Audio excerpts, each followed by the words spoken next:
are you guys doing? Good evening, good morning, good afternoon. Please let me know in the comments where you guys are based, where you're tuning in from, what city, what county, what galaxy, what Israeli settlement. So I see we've got about 1,500 of you watching right now. We're live on YouTube, on Rumble, on Rockfin, on Odyssey. Make sure you have hit the like button. That's the thumbs up. And make sure you share the video, okay? We've got people tuning in from Montreal, from Brazil, from Canada, California, Australia, Los Angeles, South Africa, Alaska, Seattle, Texas, Denmark, New Jersey. It's going so fast I can barely read it. Vermont, Richmond, Virginia. Wow, that's too fast. Poland, Brooklyn, Uruguay. I can't keep up. I'm just going to assume we've got someone tuning in from every country at least. Okay, let's look. Serbia, Qatar, the UK, Sweden, Argentina, Brazil, Somalia, Bahrain, California, London, Jamaica, El Salvador, California, North Carolina, Bangladesh, Edinburgh. I mean, this is great. This is great. I love you guys. I love you guys. Okay, so let's get down to business. Let me break down what happened. And we've already got actually people like showering me with money before I've even begun. So I don't know who that was, but I'm gonna just tell them quick thank you. Jeffrey says all along the watchtowers. An excellent song. So in any case, I have many updates for you. You know, this is really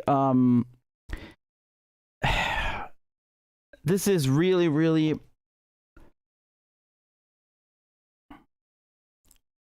I think we'll start with the Americans first, okay?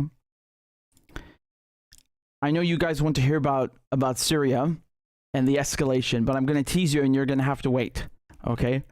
I mean, you know, it's not like it's an episode of some TV show. It's war. It's not funny, but I broke it down into multiple parts. So, okay,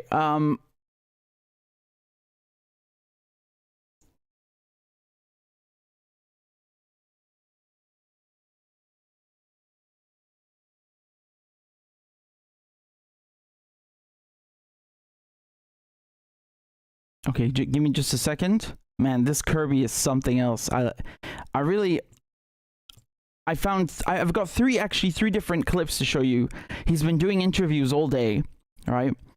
And he really gave me some funny moments to share with you. Okay, so in any case. So the Americans have decided to remedy Israel's predicament by sending the largest warship in the world. Okay, this behemoth of an aircraft carrier, right? So the USS Gerald R. Ford. So I'm trying to put this clip up for you. Can you see that? Absolute beast of a thing. So this is what you would call posturing, okay, or a show of force. Now, I don't think this is going to have any, you know, I don't think this is going to impress upon Hamas or anyone in the resistance axis, you know, any sort of importance, because for them, they're battling Israel and the United States with asymmetrical warfare, right? You don't need a nuclear weapon to take on a nuclear power. Like I said, great examples of this are the Hamas operation or the Vietnamese during the Tet Offensive. You know, you take the enemy or the adversary into, well, first of all, they're on your home turf, so they're already screwed just by being on somebody else's land, right? Which is the case for the Israelis who are in Palestine and the Americans who are in Vietnam. You know, pick whatever example you like. It doesn't turn out well, and you take them and you choose the place of battle, the setting, and how things are going to proceed. So Joe Biden, you know, he comes out and gives this like mumbling speech. I'll play you a short clip, but please, you know, don't hold it against me. There's still so many families desperately waiting to hear the fate of their loved ones, not knowing if they're alive or dead or hostages. Infants in their mother's arms, grandparents in wheelchairs, Holocaust survivors abducted and held hostage. hostages whom Hamas has now threatened to execute in violation of every code of human morality. It's abhorrent. The brutality of Hamas, these bloodthirstiness brings to mind the worst rampages of ISIS. This is terrorism. But sadly, for the Jewish people, it's not new. This attack has brought to the surface painful memories and the scars left by a millennia of anti-Semitism and genocide of the Jewish people. Okay, look, I understand that, everybody knows that you've had a lot of anti-Semitism in Europe, especially in Europe, right? In England, in Spain, and then, of course, in Germany and Austria with the Holocaust, and France, by the way, which participated in that. Yes, absolutely. But this has nothing to do with the Palestinian issue. Nothing at all. If anything, you, Joe Biden, and your cronies, you are the anti-Semites. A Semite is a person or a people that come from the Levant and speak a Semitic language, such as Arabs.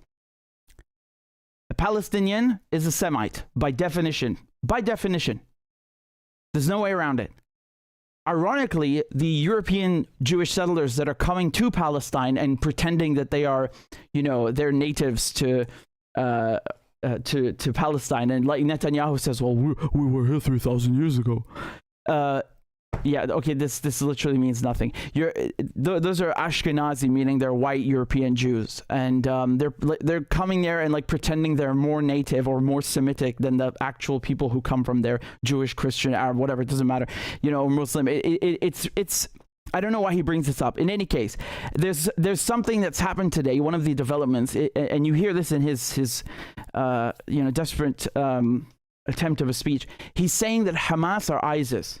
Wow. I mean, this is something else. Somebody at the CIA cooked this up today. I can guarantee you. You can always tell because it's like a campaign, a PR campaign. They all start using the exact same phrase at the same time. Okay, so you heard this before with Iraq as weapons of mass destruction and all these things, and then during the Trump administration, they came up with another phrase, which is Iran is the world's leading state sponsor of terrorism. Christ, what a mouthful! And what the Americans will do is they'll go make an acronym out of it. But I'm too lazy to figure it out right now. Actually, I'm busy.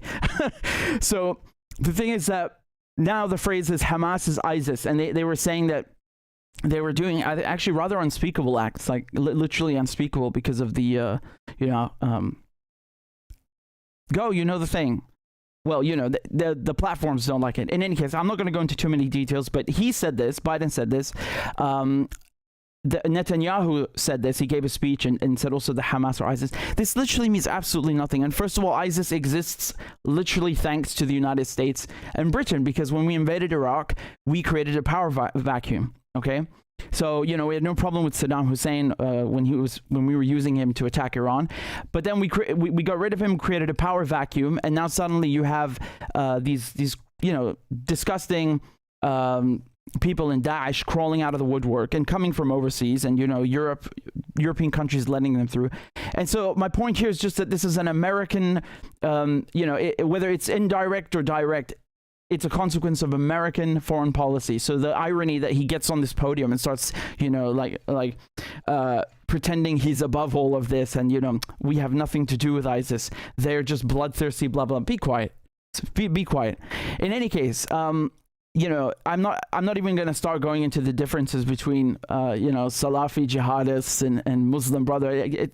This is so dumb what Biden is saying. It literally makes no sense. And the problem is that the media keep people ignorant. So people hear that and they think, oh, that makes sense. Yeah, Hamas are like ISIS. Their names sound Arabic. They have some of them have beards, and I guess they're Muslims. So they're all ISIS or something. This is they're engineering Islamophobia all the time, permanently conditioning people to just have stereotypes and stigma against people from the Middle East. To the point that even if you are not even if you're Arab Christian, for example, so you're not even Muslim, you will still experience Islamophobia because people just assume you're Muslim and then give you the Islamophobia. It's so, I think it's worth pointing that out because of how dangerous it is. In any case, Kirby is giving an interview. So he used to be the spokesperson for the Pentagon, right? And he got promoted and bumped up to national security and White House spokesperson. And he's on CNN, and he just, he starts getting all choked up and everything.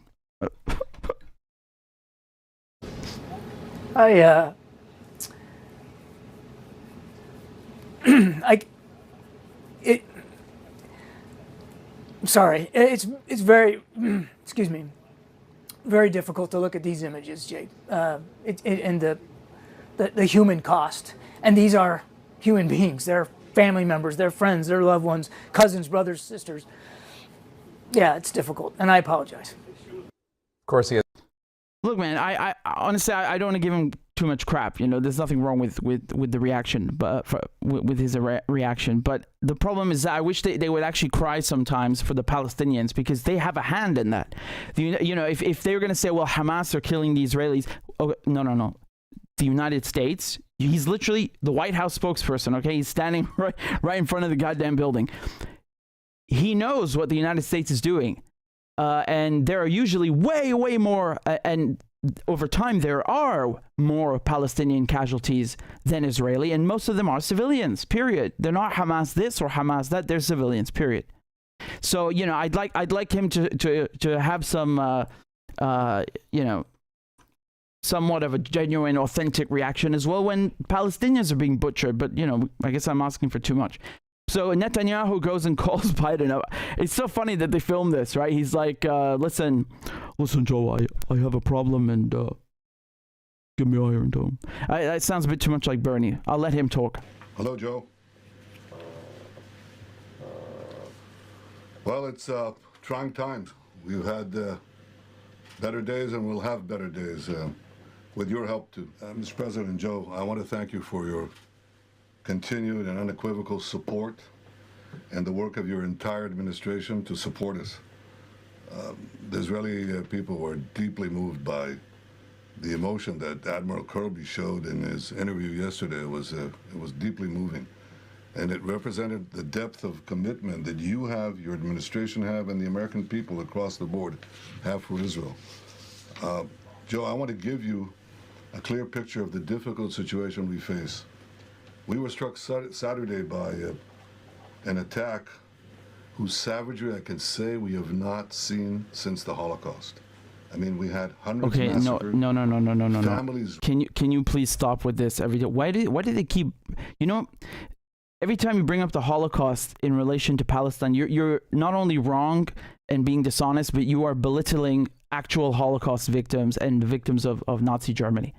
He knows this. Netanyahu knows what he's doing. He's trying to, milk the Holocaust just so, he can score some political points and make it sound like, oh, well, we the Israelis are the victims, even though, they are clearly much better off economically, militarily, politically. Even in the media, they have complete, bulletproof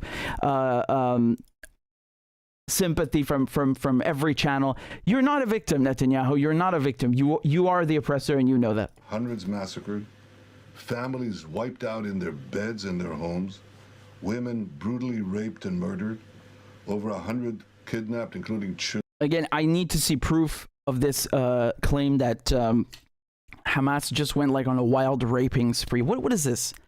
What is this nonsense? There's literally no evidence for this. None whatsoever. By the way, interesting side note, one of these festival goers who is an Israeli, but really a German actually, right? So it's funny how they always have dual citizenship. They just happen to be from somewhere that's not Palestine. I wonder why. So that, this settler woman, she was seen in one of the Hamas trucks being, carted off, and because of the tattoos, her family recognized who she is. And so, they immediately in the media, on social media and in the mainstream media, they're saying, oh, she's clearly dead. oh, she was clearly raped and then killed. Like, you literally, it's like a 5-second video and she's unconscious. And that's it. And the guys in the truck, the Hamas, they're not even paying attention to her. They're just yelling, because they're happy about the success of the operation. So it turns out that she's in a hospital and alive. So you see, like, how out of nothing they just make up some wild crap, just to smear Hamas, just to smear the Palestinians, just to smear the resistance, because they got humiliated, the Israelis. So they need to distract. They need to take attention away from their tactical defeat. Children, and since we last spoke, the extent of this evil, it's only gotten worse. They took dozens of children, bound them up, burned them, and executed them. Okay, I'm sorry. I do you believe this guy? Do you actually believe this guy? He doesn't even believe himself. Look at his body language. They mow down these. He's like coming up with the lies on the spot, These youngsters who came to a nature festival and just like put 5 jeeps around a depression in the soil, and like Babi Yar, they mowed them down, Okay, and did you hear what he just said? He mentioned Babi Yar, the massacre in Ukraine, which I was talking to you about just last week because it was the anniversary, right? A little over a week ago. What is he comparing? He's comparing, this is wild to me, because when we're saying, look, there are Nazis in Ukraine, and many of them are the disciples, the descendants, the followers of Stepan Bandera, and these Ukrainian police and army regiments that were integrated into the German Nazi German war effort, right? So you had Ukrainian auxiliary police who were basically like, Ukrainians that were recruited to keep other Ukrainians in line, especially Jews, right? They would help the Nazis to persecute their own countrymen just because they're Jewish.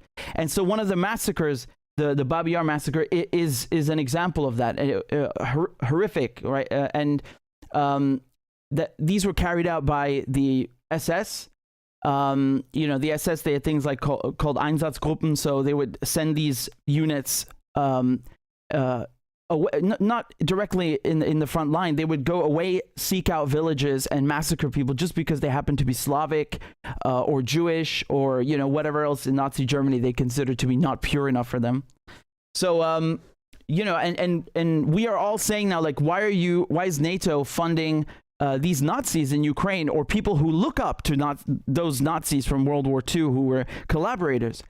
And of course, this falls on deaf ears, and you're not allowed to say that. You're not allowed to tell the truth. That look in the Canadian Parliament, they are saluting a goddamn Nazi, like an original one. And now he is comparing Hamas to the SS. I mean, the intellectual stupidity here is something else. Really, it is a wasteland that is barren and void of anything good. It is insulting. Remember, Netanyahu's Jewish, so he's insulting the Jews who were massacred in Babi Yar. He's insulting anyone who knows history. He's insulting all the victims of Nazi Germany. I don't know how disgusting you can be. Like, I can guarantee you, other people who are listening to this, even Israelis, are listening to him and saying, "What the hell is wrong with you?" Maybe they don't like Hamas, but they're not going to start lying like Netanyahu. This is unbelievable. My goodness. And like Babi Yar, they mowed them down, making sure that they killed everybody. We've never seen such savagery in the history of the state. And they're even worse than ISIS. There's a catchphrase. They're even worse than ISIS, and we need to treat them as such. Oh, so you're going to work with them in Syria? Is that what is that what I understood? Remember, the head of the Mossad, so Israel's intelligence service, was openly saying that Israel was working with Al Qaeda, and honestly, there's not much difference between the two when we're talking about when it comes to Syria. Yeah, you have like 50 flavors of jihad, but they're all funded by, Qatar or Israel or the United States, and they all have one goal, which is to destabilize the region and destroy Syria, right? So that didn't work out for them. That didn't work out. But just, you know, remember that, because the Israelis accuse others of terrorism, but they literally work with Al-Qaeda. They work with ISIS. They have no problem with this. The head of the Mossad was on Al Jazeera trying to justify this. He was like, no, but Al-Qaeda are different from Hamas. Yes, they are certainly different. I would think of, you know, other ways to describe them. Different is, you know, falls a little bit short. This is the Turkish president, Erdogan. Listen to what he had to say about this, you know, this giant aircraft carrier showing up. Bir bedeli oldu. Ve yıllardır buralarda sürekli olarak. So he's saying, what will they do? Will they hit Gaza with their warplanes and commit a massacre? I mean, if he is asking this question, and remember, Turkey's a NATO country, and Erdogan is an interesting person, right? He's always trying to please the Russians, but also please the Americans, and trying not to piss both off at the same time. And then also he's trying to please the Palestinians and please the Israelis, and trying not to piss both off at the same time. So, I mean, honestly, the way this works is that, you know, if you have ties with Israel and you've normalized ties, you know, what can I say? I think, you know, it's pretty clear where you stand. So despite all of this, even he is saying, like, what is wrong with you? This is a show of force. The Americans, they did the same thing. They've done the same thing many, many times. They bring one of their aircraft carriers to the Persian Gulf to try and scare Iran. And then what happens is that, you know, the Iranians will send out their boats and capture Americans who are straying into Iran's, you know, exclusive economic area, or basically Iran's shores. And you remember that video, right? So the Iranians, they don't care about this. They don't perceive this as any much of a threat, you know. The Americans also sent B-52 bombers. God, those planes are massive, massive, massive. I mean, they're so good at what they do. They still use them, you know, 60 years on. But obviously not for very, very good reasons, because these are nuclear bombers, okay? And when you're flying one near Iran, the message is very clear. But again, as I said, this is asymmetrical warfare. Iran, Hezbollah, Syria, Hamas, they don't care about, you know, how big your aircraft carrier is, or, you know, how many nuclear missiles you have, because they're not going to help you in this field of battle, in this theater of war. So, you know, this posturing, you know, apart from costing American taxpayers a lot of money to run every single hour, I really don't see what this is achieving. I think the Americans, what they're trying to do is show the Israelis that they support them somehow, you know, somewhat, but not that much, right? I mean, the Americans are obviously not going to send any troops into Gaza, because they have Israeli troops, right? You should remember and always think of Israel as an American base in Palestine, okay? It's also a bit British. Same thing. So that's all it is. And the Israelis, they have many, you know, I mean, I don't know what they're sending the aircraft carrier for. It's not like Israel lacks American weapons. Israel receives billions of dollars. Since the end of World War II, no country has received more military aid than Israel, okay? Or shall I say no colony has received more than Israel from the United States. So it's not like Israel lacks aircraft carriers, or rather, let's just say jets in this case. Israel are in big, big trouble, okay? They're in hot water, no pun intended. They cannot get out of this that easily, because now the situation has escalated. The moment, actually, even before it escalated, and I'm going to talk about Syria in a second, even before it escalated, the moment Hamas executed the operation, it's game over. There's no coming back from this. There's no amount of bullshit propaganda or hasbara, or, you know, nice video phone calls that you videotape between you and Joe Biden that are going to help you. No amount of bombs on Gaza is going to take back or erase the humiliation that Israel suffered on that day on October 7th. It's not, you cannot undo that. You are supposed to be, or the Israelis like to think that they are a superior military power. You got owned. You got owned. You got completely demolished. Doesn't matter what happens next. They took you by surprise, which is the worst thing in war, to be taken by surprise, and the best thing for the other side, to take the other by surprise. So in any case, what the Americans are also doing right now to try and help Israel is they're sending their diplomats, to scurry off and try and de-escalate through back channels. Okay, so I'll come back to this in a bit, but Blinken has been seen with his plane. Okay, so here, this is in French, but I'll translate. So there's a Boeing C-40B from the United States Air Force, which is known for carrying the Secretary of State, Anthony Blinken, or the Secretary of Defense, Lloyd Austin. And they went so they came all the way to Marrakesh, which is in Morocco. And this person is saying here that they're probably carrying American officials, and here they're talking about the World Bank and the IMF. No, that's not. That's what you think, but what they're really doing is they're sending Blinken to talk to Morocco, so that Morocco goes and passes along the message to the other Arab countries. Right? What Blinken is trying to do, somewhat fruitlessly, is to tell Arab countries to pull Hezbollah back and pull Syria back. And obviously that didn't work. So what happened is that the next day, so first, Blinken's talking to Morocco, then he's talking to the UAE, to the United Arab Emirates, who then spoke to Syria, and then also he spoke to Egypt, who then spoke to Iran.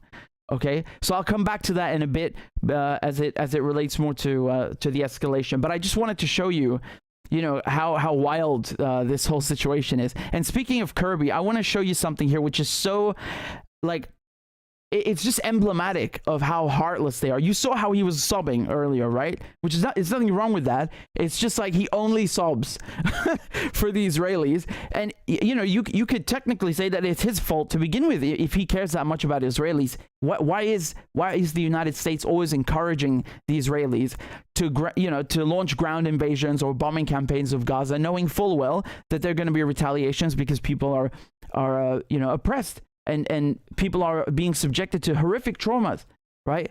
So, in any case, let me just play you this clip, and I'm so glad I found it. I was just randomly browsing through, and here, let me put this on for you. To humanitarian assistance around the world, and to respect for life, and we're gonna, obviously nothing's gonna change about that when it comes to respect for life. What are you, saving whales? What we think about when it comes to the humanitarian situation in Gaza, and our interest in making sure that humanitarian assistance continues to get to the Palestinian people. How could you justify the deaths of 260 children who have so far been killed in Gaza, and 7 journalists? Hospitals have been bombarded and refugee shelters. Is that the rule of law? Is that Israel defending itself? I love you. I love you.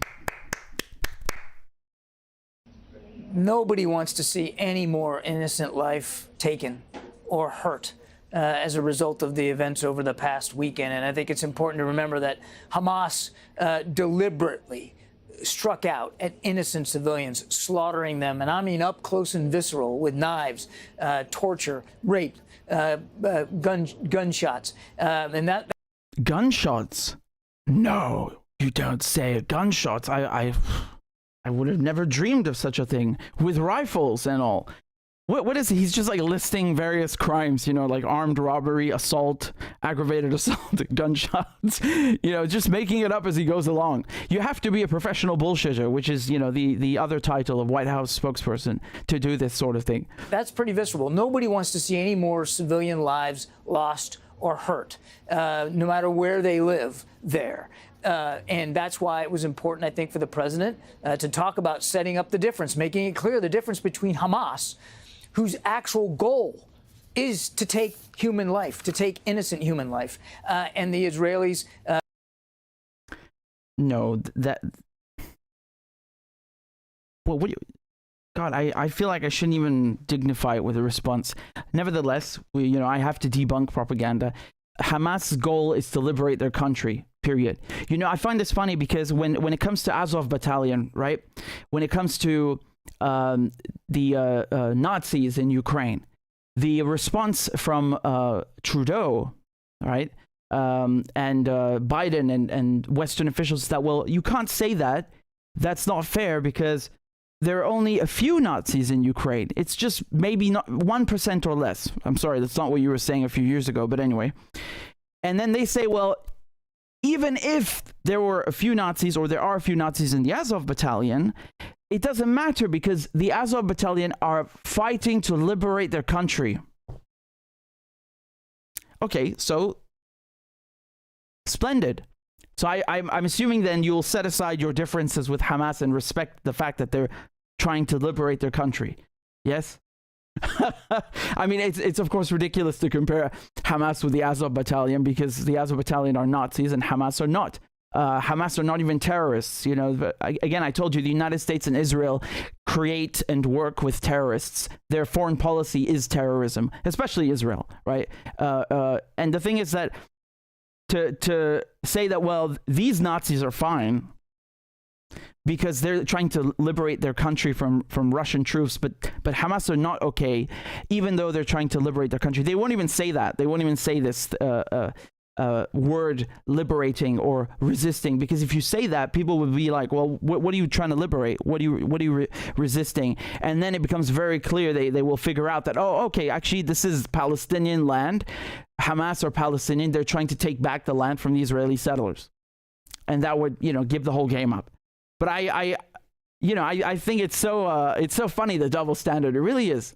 Who are doing everything they can to preserve their way of life and to defend themselves. Again, nobody wants to see any more innocent life taken here, but we recognize the violence that have been visited upon the Israeli people, and we got to do what we can to help them secure their population and secure their borders.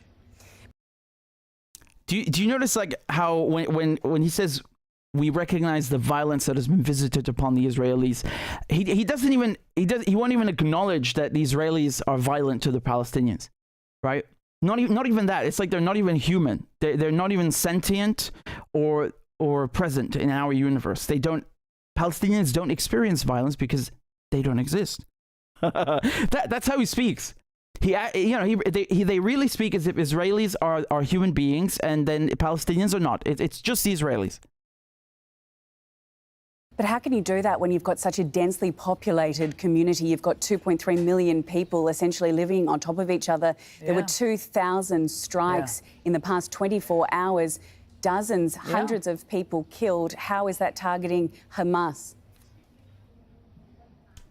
Well, I won't speak to Israeli targeting procedures. I mean, that's a foreign military. They should speak to their operations and their targeting. But you raise a fair point. I mean, it is densely populated. It is heavily urban. And Hamas is deliberately placing innocent Palestinian lives in jeopardy, in danger, by operating in and amongst that urban setting, commanding. Israel is deliberately purposely putting Israeli lives in danger by operating on land that doesn't belong to them and pissing people off. You know, this works both ways, except that when you say it my way, it's actually true and makes sense. Hamas, Hamas. What do you expect them to do? You expect them to go build a space station and then target Israel from space or something, or go out to sea? Oh, that's right. They can't do any of these things. They can't even go out by land. You know, the whole point is to make sure it's densely populated. And if you know it's densely populated and you're running, you're bringing F-16s and running bombing campaigns and doing all of this shit and threatening a ground invasion, then you know that you are going to kill a lot of people. And for what? For what? Centers in hospitals and in schools and residential buildings. They're deliberately using the Palestinian people as human.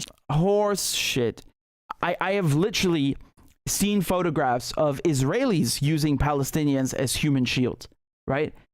This is a term, another one of these catchphrases they've been using since 12 centuries, that, the Palestinians use human shields, right? Like, they're so barbarian, they're so primitive, they don't recognize, human rights, and they're not democratic like us, and they don't fight fair. And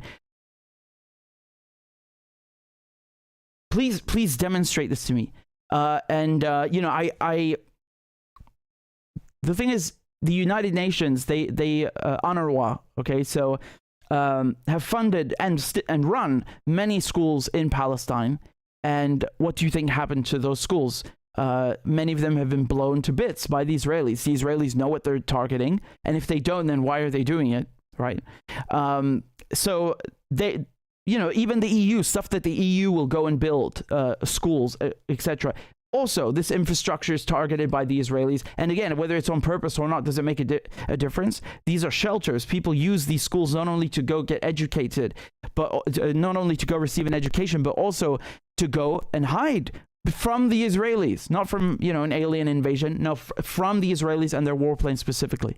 You know, so the Palestinians don't have the luxury of nice bomb shelters that they can run to, you know, because they're not allowed to import cement into Gaza, and that's not a joke. Shields to defend what they have done. So it's difficult. We understand that. We know the United States military knows how hard it is to target precisely in urban areas. But as for the procedures that will be used, that's really for the Israelis to speak to. So what would be your message to Palestinians? Wait, what do you mean it's for the Israelis to speak to? You were just sobbing for them, and you give Israel more military aid than any country on earth. Don't you want to know where your fucking money is going? What does that mean that it's for them to speak to? You just hand them $38 billion over 10 years and say, I don't want to know, just go do your thing. I guess so, maybe. Palestinians right now in Gaza, where can they go for safety?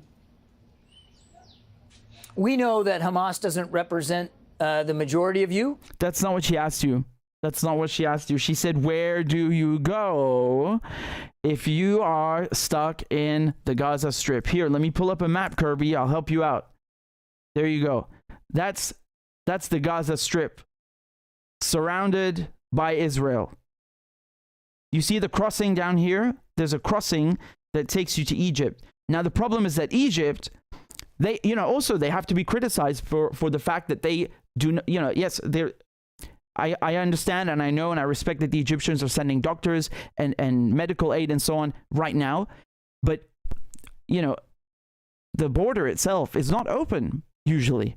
So people in Gaza are trapped. Now, it wouldn't be fair to just blame the Egyptians. Egypt is not the one that's colonized Palestine. It's the Israelis. The Israelis are the ones that set up these checkpoints. And as a matter of fact, even if you wanted to go into Egypt right now, guess what? You can't, because the Israelis blew up the border crossing today. You literally cannot go there physically. I mean, this is a tiny strip of land that is completely surrounded, and you can't even go into the Mediterranean Sea because the Israelis control that too. They have gunships that have cordoned off Gaza, so you cannot go in or out for any reason. So she's asking him, where do you go? Because Netanyahu was saying, hey, Palestinians in Gaza, beware. I'm coming to lay waste to you and your city, and I think you should leave. Yeah, leave where? Again, is there a secret space program in Palestine that I'm not aware of? What is this? What look at his response. Again, I'm going to play that. Hamas is deliberately placing in Targeting.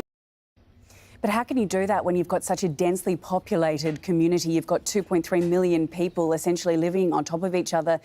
And that's operating in a what knows how hard that's really. Where can they represent? We know that Hamas doesn't represent the majority of you. We know that Hamas is placing you in danger and in greater jeopardy. We know that they're using you as a pawn in their efforts to strike back at Israel and to take the lives of innocent Israeli civilians, women, children, grandmothers. But John, where can they go? We know that you're being used in this regard. If you could please answer my question. We know that you're being used in this regard, and we are working and communicating with our allies and partners in the region about routes. But again, I can't speak for Israeli operations. We are communicating with our partners in the regions about routes. What are you, setting up a ski tournament about routes? There are like 2-3 checkpoints, man. Okay, I'll give the Israelis a bit more credit. It's 5. They're sealed off. You're screwed. You can't go anywhere. God, he's so ridiculous, really. I've had enough. I'm glad she was persistent, though.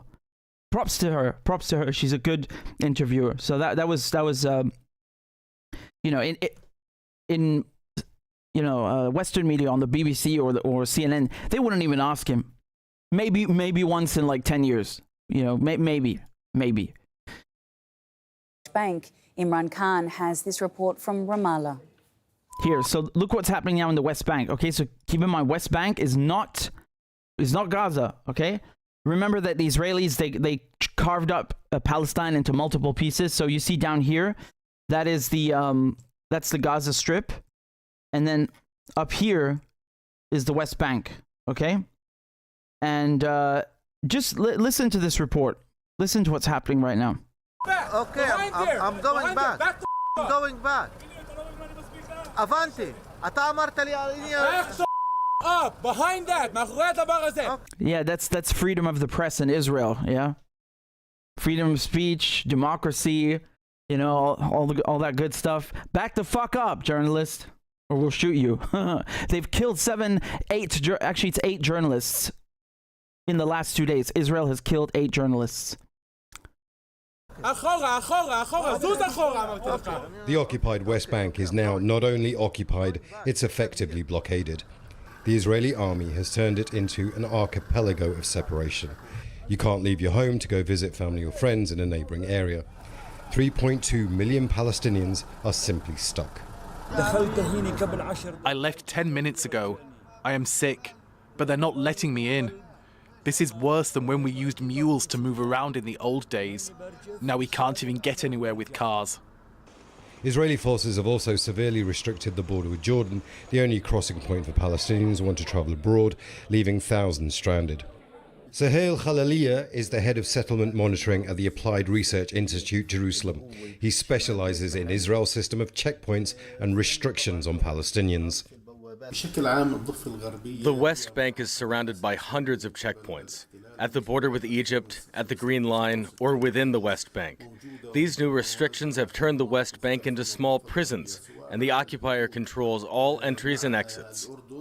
This is the DCO checkpoint just north of Ramallah. It divides Palestinian territory. Now, the Israelis make it very difficult for Palestinians to normally cross this checkpoint, but now it's impossible. They've just shut it down completely.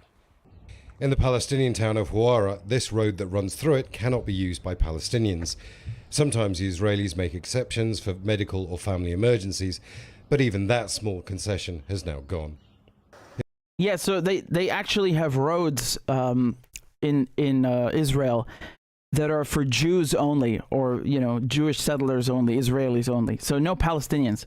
It's like straight up, you know, no, screw you. You're Palestinian. You're not driving on the same road. Go away. And, you know, they'll have them also like bypass Palestinian villages. It's like straight up apartheid. It's even worse than in South Africa, which is hard to imagine because of how bad it was in South Africa. It's actually worse. It's actually worse. It's you know, it's just Zionism. It's their own brand of it, their own brand of apartheid and colonialism. And the crossing with Egypt, I should point out, is you know, don't misunderstand what I meant, because people in Egypt do not have you know, they've got nothing but love for the Palestinians, right? Just like in every other Arab country, they only have love and sympathy and support for the Palestinians. The thing is that the government, you know, the Americans made sure that Jordan and Egypt normalized ties with the Israelis. And now, you know, Egypt, for example, which is the most populous Arab country, they're hooked on U.S. aid. So they you know, they've got them by the balls. And the thing is that even if you're the Egyptian president, if you're Sisi and you're trying to send aid or you know, open the border, the Israelis will put so much pressure on you that you cannot do this. They will screw with you to make sure you cannot do this, because they want to make sure that there are no holes in their you know, in their fences, right? They want to make sure that all the prisoners can stay inside of Gaza, the open air ghetto, concentration camp, whatever you want to call it, the open air prison. You know, every one of these terms is rather descriptive and accurate. So there you go.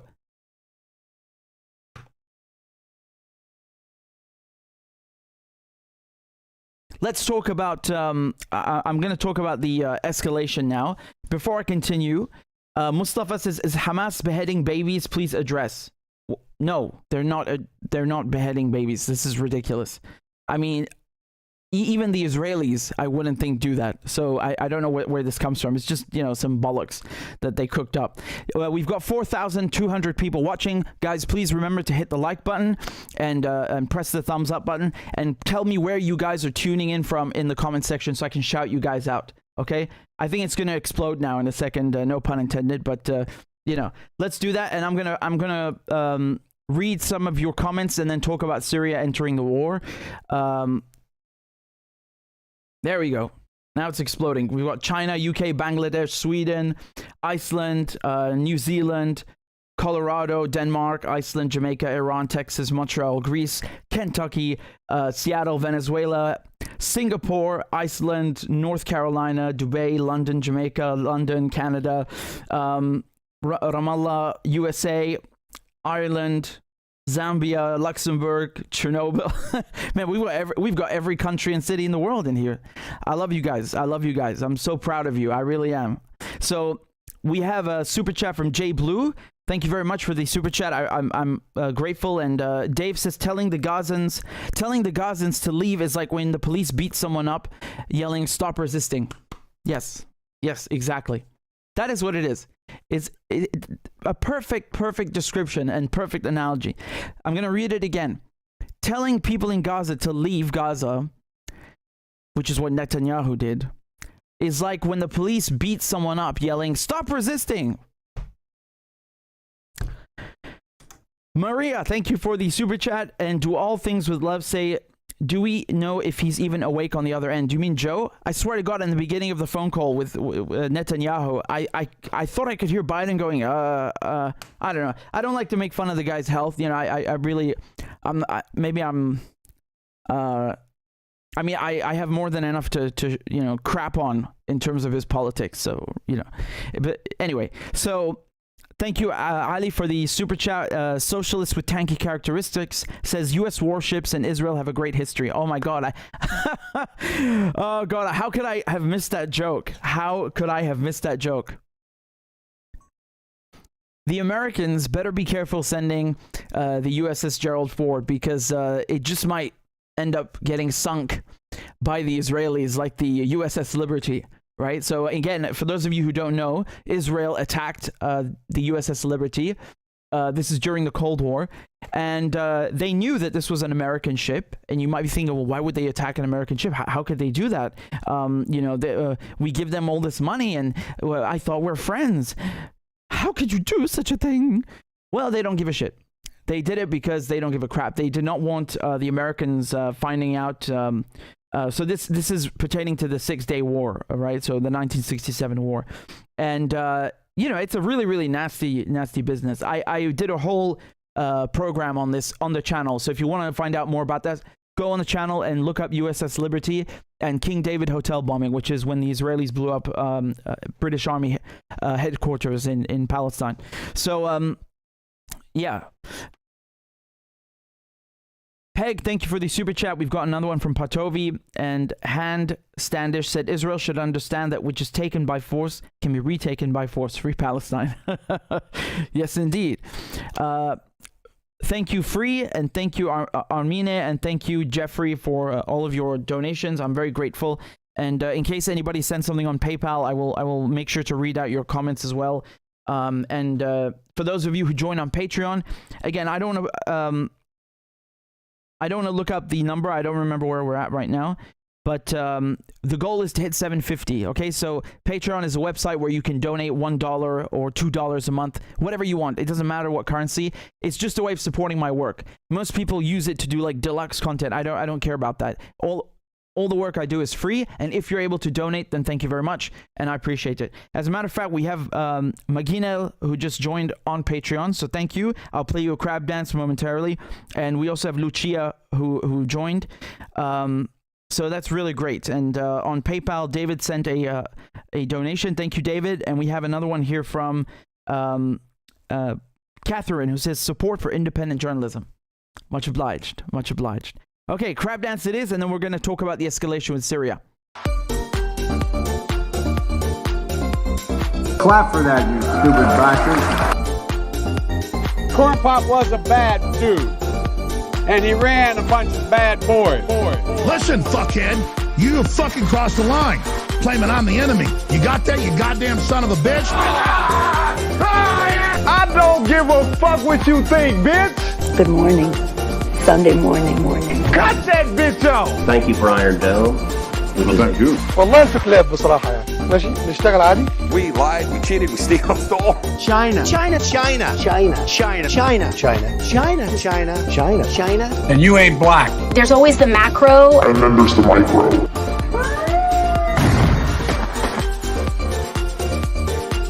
Do not come. Do not come. I'm gonna come. You talking to me? Ladies and gentlemen, I'll have 2 number 9s, a number 9 large. We got him. Because I have to do it myself. I know it's not. I've fallen and I can't get up.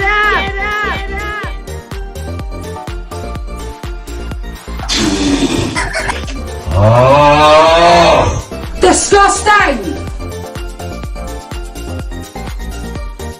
She was 12, I was 30, but anyway. We'll do it live. Fuck it. Do it live. I'll write it and we'll do it live. Why attack Sanders? Why? Oh, you're getting nervous, man. Calm down. It's okay. Okay. Suck my dick and choke on it. I yield my time. Fuck you. Yo, I love it. Every time somebody joins on Patreon or on YouTube, there's also memberships on YouTube, I will play a crab dance. And by the way, I have a whole stash of emojis. Oh, Claudia added a Palestine flag. Okay, so look at the emojis in the chat right now. If you're on YouTube, look at that. You will get these cool emojis. That's pretty much it. Okay. In any case, we have a nice donation here from David. Says the IDF are the Israeli Defense Forces, have been killing Palestinian men, women, and children for 7 decades. Why is that not terrorism? Just because it didn't happen in 1 week, it is no less morally repugnant. Yeah, of course. But good luck trying to get this point across with anyone on mainstream media. There's some things that I'm going to show you today which are so just frustrating. They make you want to rip your goddamn hair out. Right, when it comes to the media, they are so morally bankrupt and intellectually bankrupt. Seriously, like they're not interested in actually covering anything about Palestine. It's just like, let's crap on them as much as we can. Mustafa, thank you for the super chat. Happy Zoro says your passion for truth is much appreciated. I appreciate you as well. Wadeworth, thank you for the super chat. And Jaybird is saying Sagar NGT, I'm not sure who that is, but said that rapes had happened at the outdoor music festival in southern Israel. I had not heard that. Do you know if that is true, or are they just stoking anti-Arab sentiment? I don't know if it's true. It could be true. Anything is possible, but I really, really, really, really doubt it. Look, you have to understand something. On the one hand, yes, this is anti-Arab sentiment. You know why? Because they want you to have this image in your head that, oh well, because they're Arab, they're like backwards and they're savage and this and that. When it's actually the Israelis who are like this, who really behave in their violence towards the Palestinians is something that is like out of the Middle Ages, right? But more importantly, to your point about this rape, this is another one of these claims like, oh, and the same thing today with, oh, they were doing this with babies and stuff like that, this is like the incubators, right? With this lie that they had in 1990 that the Iraqi soldiers were going into these hospitals in Kuwait, and they were purposely,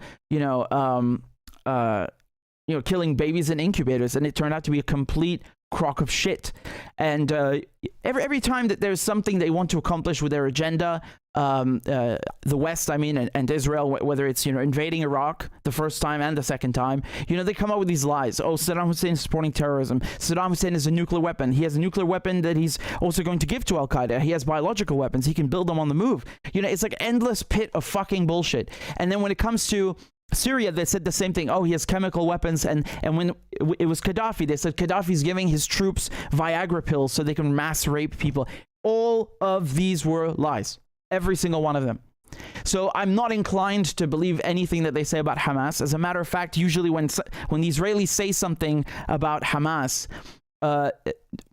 it's usually a lie and it's projection. Both of these things, okay? It's usually a lie and projection. When they say Hamas are terrorists, they're saying that because they themselves are terrorists. It's projection, okay? And this thing with the music festival, again, look, there are actual, like, verified cases, many cases of Israeli guards raping men, women, teenagers. These are proven. I don't see anybody talking about that on whatever a program you were mentioning. So or the mainstream media in general. You know, they're making this up. And I wanna raise another point. You know, in war, a lot of nasty stuff happens. So that's why I said I don't think it's impossible, but I do think it's extraordinarily unlikely. Okay, and the reason is that if you're Hamas, okay, just think of the fighters that started this operation on October 7th. Can you imagine the level of discipline that you have to have in order to organize something like this, to plan for it, to train, and keep your mouth shut the entire time, and not one leak ruin the operation? We are talking about extraordinary levels of discipline and professionalism, okay, as soldiers, and as units. And on top of that, these guys, they accomplished something that has never been accomplished before. Okay, they not only took the Israelis by surprise, but they went right in and started taking back land. Okay, they started taking back Palestine. Why do you, like, these guys are, you know, they're on, I don't know, they're ecstatic, right? So why on earth would they jeopardize the victory that they've just achieved by doing something that, you know, the Israelis are going to use afterwards and say, oh, look, they're mass rapists? This is a giant pile of horse manure. What you shouldn't believe the Israelis on anything, right? Given their record and how much they lie about Palestinians. Why would you believe this? I'm not, I know you didn't, Jaybird. I'm just saying that it's a complete crock of shit. And let me add this. Even if it were true, and it is not true, but even if it were, the Israelis have been doing it more. The Israelis' oppression against Palestinians, which has been going on for 75 years, you cannot compare these two things and say, well, now they're just as bad. No, they're bloody not. They are absolutely not. You know, period. So, like I said, I don't think it's true, and it's just propaganda. That's what it is. The Israelis, they need to distract. Listen, what happens every time there's a war like this, the Israelis always have to play the victim because they are the bullies, they're the oppressors, they're the ones with the big guns.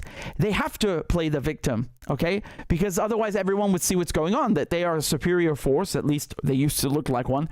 And they're picking on civilians and taking their land and subjecting them to apartheid. So they always play the victims every single time. And now, because they want to distract from this horrific intelligence and military failure the other day, they want you to look at these half-naked women who are at a festival and like shove these photos in your face, you know. Look at them. They were raped by these savages and then they were killed. Oh, they even surrounded them, as Netanyahu was like claiming. They surrounded them with the trucks and then they mowed them down. What are you talking about, a movie? They just made this crap up, completely made up. And once again, for me, the indictment is the festival, and it is the biggest indictment of the Israelis because they thought by saying this that people will sympathize with them. Look, on the contrary, you're holding a party, you have a rave going on outside a ghetto that you set up. It's literally a ghetto. It's an open air prison. And you're partying outside and you want me to feel sorry for you? Antoniak says, if Corn Pop enters this fight, we are screwed. Love you, Richard. Well, Corn Pop is a bad dude, or was a bad dude. I don't know what happened to Corn Pop, but in any case, let me break this down. I know there was more super chats, but I'll read them afterwards, okay? So, okay.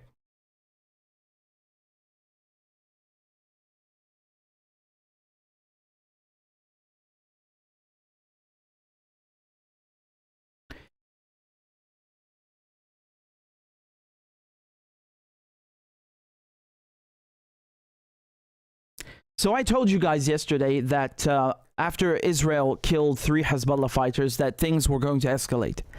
And lo and behold, Syria has now entered the war. So Syria was firing mortar shells at Israeli positions. Remember, just so you can see this on the map, the Israelis have been illegally occupying the Syrian Golan Heights since 1967. Okay, so when Syria is firing at those positions, they're really inside Syria, actually. But here, just so you can see this on the map, this is not only a strategic vantage point, but also, you know, rich in resources and water. And the Israelis, you know, they use this to stage airstrikes against Damascus and, you know, hit Commentator and so on. And so what Syria did today is hit the Israeli positions, and they were not expecting this. They were not expecting this. The Israelis right now are weakened, they are paranoid, and they are really on edge. They are on edge. You know, Hezbollah are doing these psyops, which are honestly quite brilliant. You know, they'll go set up a checkpoint dressed as Israeli soldiers, and then, you know, these Israelis try to come through, and then they find out, oh crap, these are actually Hezbollah fighters. And then afterwards, Israelis become so paranoid when they're driving up to checkpoints that they always panic, and then they make actual Israeli soldiers suspect them of being Palestinians, and it just causes so much infighting, right? So it's just one example, and then there are the tents as well. But my point is just that if you look at the map, okay, just look at the map. Right here, the Israelis, they have Hezbollah to the north, so South Lebanon, okay? And then Gaza is down here, okay? So to the west. And then Syria, I don't know why they didn't bother to color Syria in red. You know, it seems like they again, I hate maps that have no legend. Stop putting colors on maps when they don't mean anything. And I'm just surprised they didn't color Syria in red, because they put all the you know, the axis of evil, as they like to call it. And they didn't color Syria. But in any case, Syria, going back to the map, here, you know, is now causing the Israelis to stretch their forces thin. Even Hezbollah was doing that yesterday, because as soon as the Israelis suspected Hezbollah is going to get involved, and Hezbollah said, if you launch a ground invasion in Gaza, we will come in, right? There will be a war. And the Israelis got scared, because the last war that they had with Lebanon, specifically with Hezbollah in 2006, that was the major humiliation up until this episode now in Gaza, right? That was like the humiliation of the Israelis, of the Israeli campaign in Lebanon, right? So now the Israelis have to worry about Syria in the east. Then they've got the Lebanese, they've got Hezbollah to the north, and then down there, or if you will, in the south west, they've got Gaza. So this is, you know, militarily speaking, this is really, really bad place to be in. You know, you can liken the Israelis to a bug or an insect that has been caught in a spider's web, and now the more it tries to move, the worse it gets, and the more tangled it becomes. And the Israelis, they are really not prepared for a campaign with Hamas, never mind a campaign with Hezbollah at the same time, never mind a campaign with Syria and Hezbollah and Hamas at the same time. Israel does not stand a chance. It does not stand a chance. And make no mistake, the Hashd al-Sha'bi, so in Iraq, you have an umbrella group of military units called the Hashd al-Sha'bi. It means the Popular Mobilization Units, PMU, and it's sometimes called Popular Mobilization Forces, or PMF. It's the same thing. So these are various militias that are really the ones who actually got rid of ISIS, because the Americans, you know, and they come create a mess, and Britain did that too, and don't clean it up, right? So like we come and create a power vacuum, and say, oh well, look, ISIS is here, we better come save you. But it's actually the Iranians, it's the Syrian army, it's the Russians, and it's the Hashd al-Sha'bi who really did the heavy lifting and got rid of ISIS. They are truly heroes. And so The Hashd al-Sha'bi today said that they are ready. They are ready to march on Palestine and fight alongside Gaza. And not only they said that, not only did they say that, so did Yemen. So did Yemen, right? I mean, again, they'll always say the Houthi rebels. I mean, so down here, I think it's cut off a bit, but nevertheless, it's not the Houthi rebels, okay? It's just Yemen. And so they've colored all this. I mean, this map, I just picked a random one to kind of show you how Israel is surrounded. You know, they like to say, well, Iran controls all of these things. No, that's complete bollocks, absolute bollocks. Iran supports them, yes, but you know, there's no you know, puppet strings with Iran telling them what to do. This is out of the question. This is not NATO. Okay, we are not talking about NATO where the Americans dictate to their so-called allies what they should do. This is something else. This is the resistance axis. Okay, and so now the Israelis are in deep, deep shit.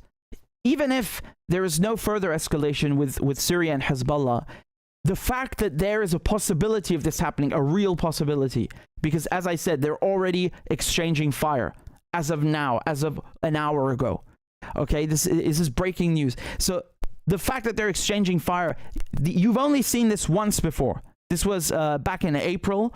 I was telling you how you had rocket fire coming out of Gaza, you know, onto the Israelis, and then you also had rocket fire coming out of South Lebanon, which is weird. You'd never have that. That's something that Hamas usually do, right?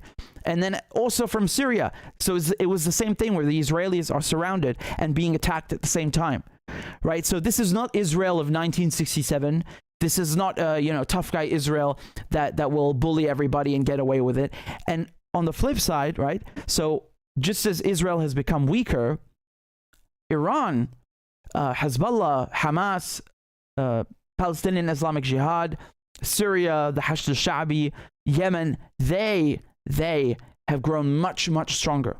Where is the proof? The proof is that the Houthis, Yemen, were able to grind Saudi Arabia and the United States to such a halt in their campaign that Saudi Arabia had no choice but to go engage in talks with Iran, with the Chinese mediating, and they made peace and so on, and they defeated them. You know, Saudi Arabia bought hundreds of billions of dollars worth of equipment.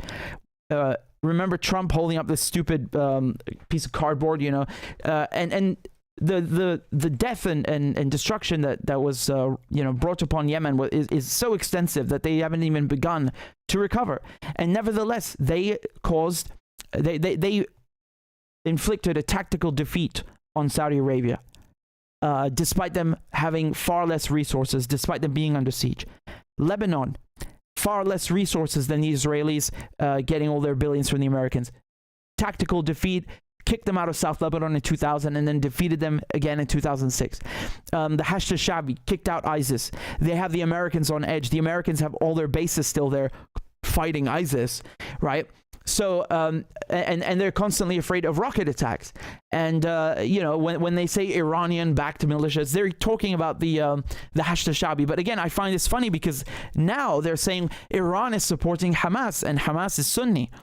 Right, so suddenly this logic that they have, which is very, very illogical, that Iran only cares about arming Shia Muslims, you know, it falls apart. If that's the case, if Iran really is only about Shia, what the hell are they doing then working with Hamas? So my point here is that overall, no matter which country you take or which group or actor you take from the resistance axis, they are not to be messed with. They're not to be messed with. This is just a fact of life. This is just the truth about where they stand, you know, operationally and militarily. And Hamas, this you know, Al-Aqsa flood, the October 7th campaign that they started. I mean, what a massive intelligence failure on behalf of, you know, on the Israelis' part, and what a massive success for Hamas. So now Israel being surrounded by these countries, man, this is not going to be good. So what happened today is that you had more rocket fire and, rather mortar fire being exchanged between Lebanon and the Israelis, and 2 Israelis were killed. Okay, so one of them was a senior officer, and it was Palestinian Islamic Jihad that was fighting against them. So keep in mind, Palestinian Islamic Jihad is headquartered in Damascus, in the capital of Syria. And this once again shows you the complexity of this resistance axis, is that, you know, they're all involved and all working with each other. And over the years, they've set aside differences, because remember, Hamas, for example, they wanted to get get rid of Bashar al-Assad at one point. You know, not all of them. But some of their fighters went to, and fought in Syria. So yeah, they definitely ironed things out, and now everything is much more level, and they know what they're fighting for, which is liberation of Palestine, liberation of Syria, and also Shab'a Farms in Lebanon. So that's a tiny piece of land that Israel is still occupying in Lebanon. And even, as I said, even if there's no military escalation, the Israelis are so screwed psychologically, because they are on edge. They have just been humiliated by Hamas, and now they're looking around and they're seeing Syria, they're seeing PIJ, they're seeing Hezbollah. When they go to sleep, they probably see shadows of Iran in the bedroom in the dark. Who knows? So what the Americans are trying to do to help the Israelis, as I said, they're trying to maneuver diplomatically, right? They are sending emissaries, right? Or I don't know how much of a diplomat Blinken is, but nevertheless, they are sending Blinken to encourage Arab countries to encourage Iran and Syria to back off. I mean, back off is kind of unfair. It's the Israelis who should back the fuck off. But anyway, so Blinken spoke to Morocco, and then he spoke to the UAE, to the United Arab Emirates, and the UAE then spoke to Bashar al-Assad. And I laughed so much at this headline in the Times of Israel, right? So this is a headline. They said the UAE said to warn Assad, right? Like he's a schoolboy, he's a little schoolboy, against joining Hamas conflict against Israel. Well, I think we can safely say that this warning was not heeded, nor do they need your advice in Damascus. So they say the UAE has reportedly warned the Assad regime, got to have that keyword in there, not to enter the ongoing conflict between Israel and Hamas. Why not? This is not a conflict between Israel and Hamas. This is a conflict between people who are sick and tired of having Israelis stealing their shit. I told you the Golan Heights in Syria are still occupied by Israel. Still occupied by Israel. Do you know how important the Golan Heights is? The Israelis are building ski resorts up there. 1/3 of their drinking water comes from the Golan Heights. They're drilling for gas, looking for oil, like exploring and like as if it's theirs. Even the Americans, in the UN Security Council, and the UK, the whole UN Security Council was like, you have to leave. You have to leave. You have to get out of the all the territories that you took after the 6-Day War, which includes the Golan Heights, right? So the Israelis obviously never did that, and don't care. But this is going to end up working against them, because when you go and you occupy someone else's country, at one point or another, they are going to adapt and they are going to win. Whether we're talking about the Viet Cong, we're talking about the Vietnamese against the Americans, or we're talking about the Taliban against NATO, or we're talking about Lebanon, right? Hezbollah and Hamas only exist because Israel occupied Lebanon and still occupies Palestine. They literally only exist because of Israel. That their sole purpose is to kick Israelis out, right? But of course, if you turn on CNN, Mr. Kirby will tell you, their sole purpose is to kill Jews or some. Where'd you get this shit from? What absolute bollocks! What absolute bollocks! This is so ridiculous. So they want you to think that Semites, Arabs, Palestinians are anti-Semitic, like they hate themselves. Absolute rubbish. It's so funny because this is something they used to market their propaganda to Western audiences, right? Because in the West, the propaganda is so extensive, and people are ignorant as a result. So they just believe whatever they're told, and they don't know the history. They don't know what's going on in Palestine. They don't know what happened. They don't even understand the Holocaust fully, right?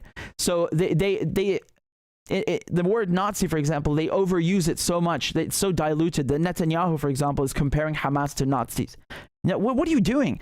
Hamas have nothing to do with Nazis, and by doing that, you are belittling the victims of the Nazis and belittling the Holocaust, right? And on top of that, you know, the thing is that if you look at who this is weakening, the U.S. Army, the United States, which gives Israel permission to do all of this, and okays Israel and tells them, we will protect you in the UN Security Council, we will protect you with the media, you know, we will give you weapons, we'll send you the aircraft carrier for, you know, for posturing. This is going to weaken the United States, you know, because at one point or another, the United States is going to be so occupied with something, they will be kicked out of Iraq, finally, be kicked out of Syria, finally. You know, again, this is I don't know what to say, because you know, no one is saying, oh well, you know, all Americans are bad. No, that's ridiculous. No one is saying that. It's a couple of smug, you know, bastards who come from the CIA, who come from, you know, Washington and Wall Street, who are screwing everybody. You know, Americans, it's funny because even Americans don't get to enjoy you know, the wealth that their government has stolen from other countries, which kind of shows you how everybody loses except them. But in any case, I just want to show you a video here. This is from Hezbollah. They released this today, and you can see them using an anti-tank guided missile, an ATGM, against an Israeli APC armored personnel carrier. Look at this.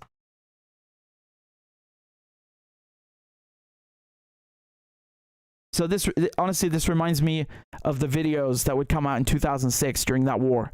You know, they would start zooming in and, you know, explaining and giving context and doing it in slow motion.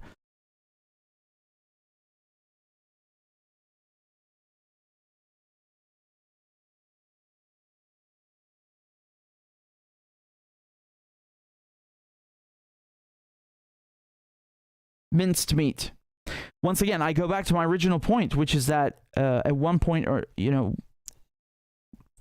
another, people will adapt. Hezbollah have done that. Hamas have done that. The resistance axis has done that. And Israel is not going to fare well.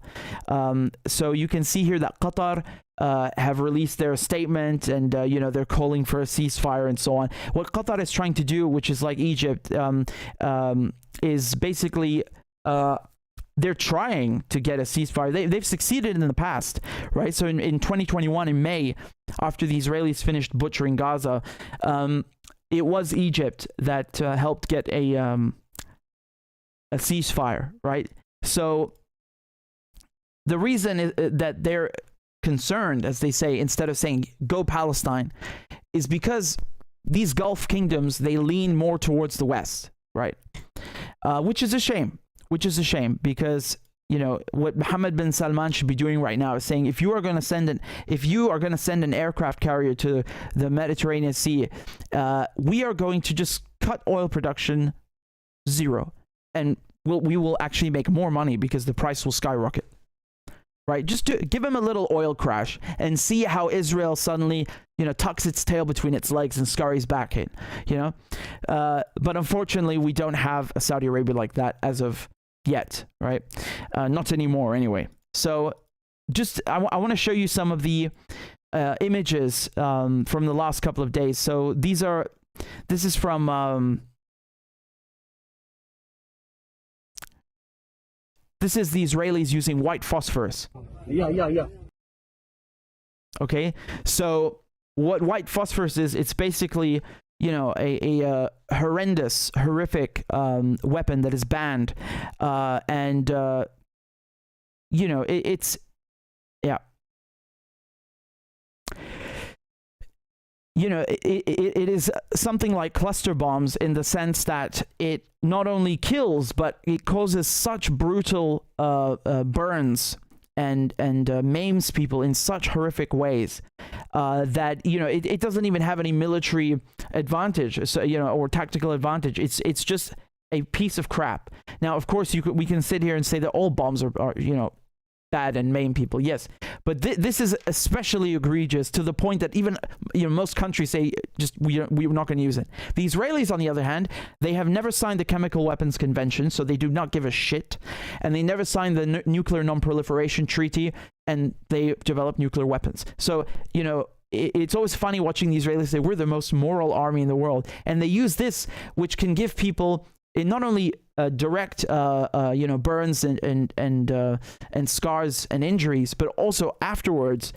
For example, in Fallujah, a lot of people developed cancer, or their children had birth defects because the Americans were using depleted uranium, and they were using white phosphorus. And so both of these things, it stays in the soil, it seeps into the city, and people have no clue that it's there, because when a nuclear bomb goes off, you know that a nuclear bomb went off, right? But this stuff, it's like a silent killer. You don't see it. And then now, even 20 years later, you have people with horrific birth defects. And so what Israel is doing, knowing full well that this will cause birth defects and injuries, they're just using it anyway, because no one is going to hold them to account, of course. And this is not the first time. They were using it in 2009, and they always use it. They don't care. Some more images from Gaza. You can see the rockets going off, and then or going up rather, and then Iron Dome trying to take them down. It's funny because the rockets that Hamas have, they've become so advanced, meaning they can fire more of them. They can fire a larger volley of rockets, and also they can travel a much farther distance, and much, so faster speed, and much further distance than before. So, much larger distance than before. They can cover a lot of ground. And this is important because the Israelis think that by cooping up Palestinians in Gaza, they can't really do anything. And Hamas have shown that this is not the case. And, there's going to come a point where they will constantly overwhelm the Iron Dome systems. And now what's happening is that, speaking of overwhelming Israel, looking at the map again, that's what's happening right now. But Israel really invited this upon itself. So they have no clue what's coming from the north, what's coming from the south, what's coming from the east. Any day, any moment could be a surprise. And the thing is that you can't say that it's Syria who's escalating, or Hezbollah that's escalating, or Hamas, because they're constantly being bombed and treated like crap and oppressed. The Israelis are bombing Syria almost every week. I didn't hear anyone complaining in the mainstream media. So, Syria is well within its rights to protect its territory and kick the Israelis out. No? Here's something else that's really tragic. There are 19... Please listen to this. The Israelis conducted... they're bombing Gaza 24/7. 19 members of the same family were killed. I want you to think about that for a second. 19 members of the same family were killed. This is not the first time you have something like this, where the Israelis have literally wiped entire families off the registrar. Think of how tragic that is. And then they want to sit there and tell you that, Palestinians should be grateful and shut up, or else they're terrorists. And you shouldn't criticize Israel because they're the most moral army in the world. Jesus Christ. Here, let me show you some more images. The thing is that this image could be from any year, and they keep Gaza like this. They keep Gaza, destroyed, and they don't let people rebuild. It's horrible. And look at the drone footage from today.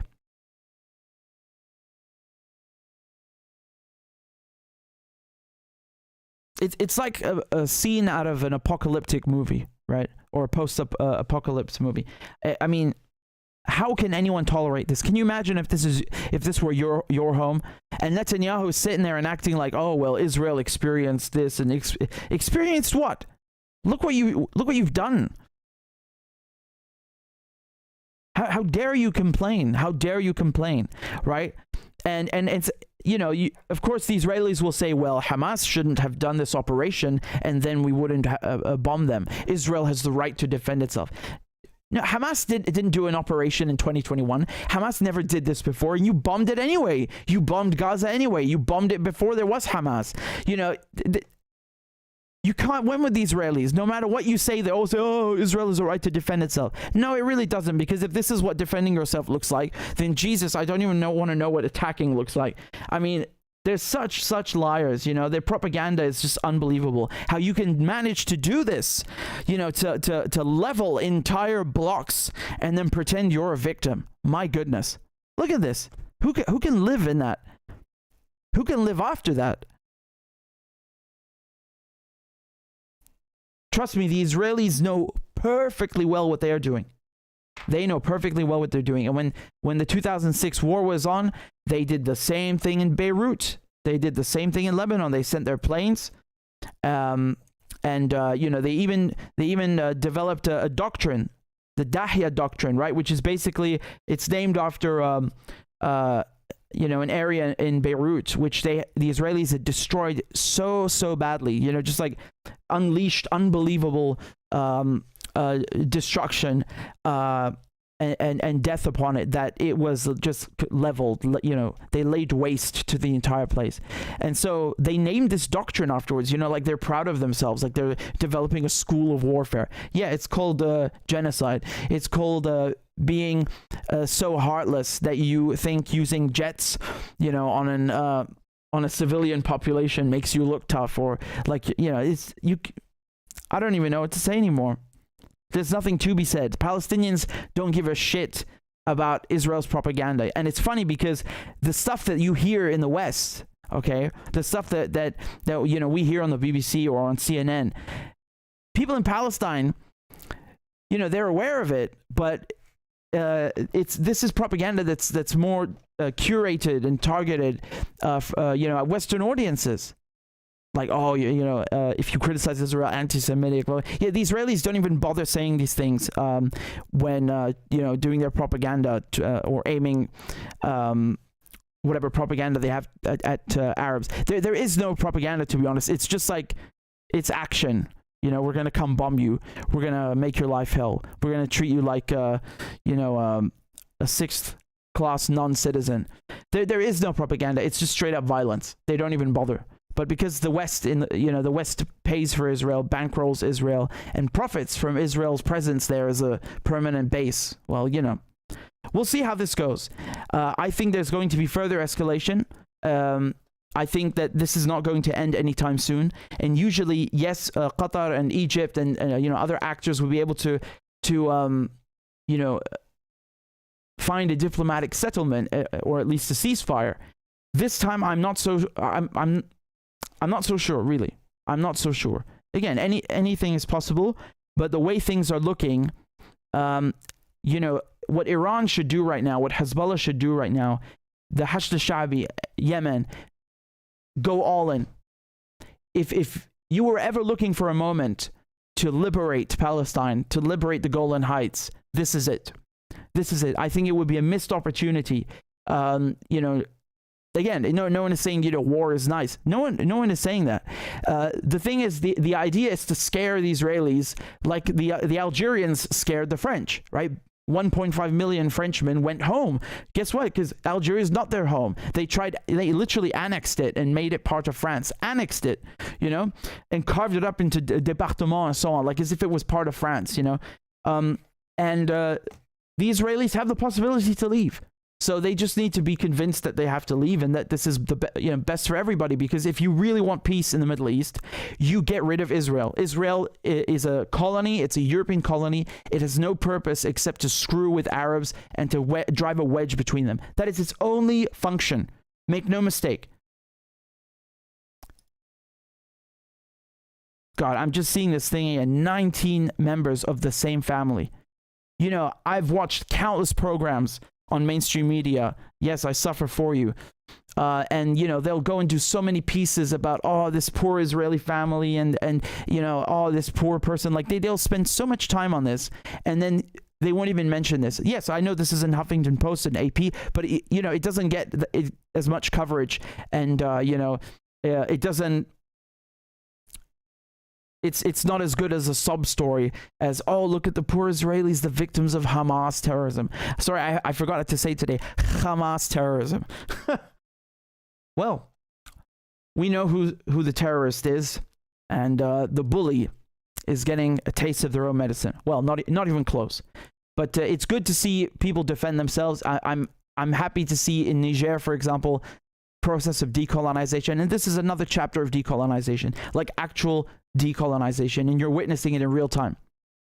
The multipolar world will be influenced and forged in part by what is happening right now in Palestine and in Syria and in Lebanon.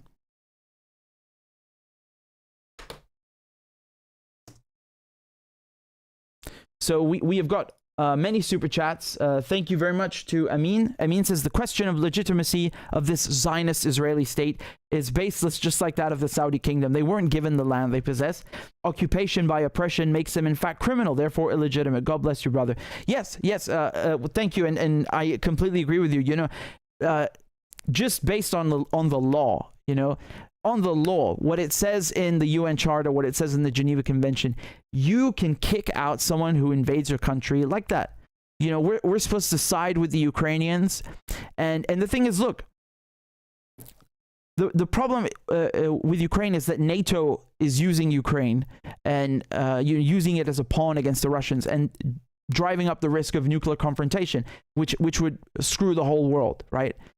But legally speaking, going back to the UN Charter, you know, you can't tell me that, oh, well, Ukrainians, they have the right to defend themselves, but Palestinians don't. Palestinians are terrorists. Again, I go back to my analogy before, which is that we are told that the Azov battalion, the Nazis that are in the Ukrainian armed forces, they don't matter because the greater good at play here is to liberate Ukraine. And as long as they are helping to liberate Ukraine from the Russians, then they are noble and acceptable, and we can we can look the other way and turn a blind eye as you know, in regards to their Nazi characteristics. Okay, fine. What about Hamas then? I mean, Hamas and Azov are incomparable. You know, like I said, Azov are Nazis, Hamas are not.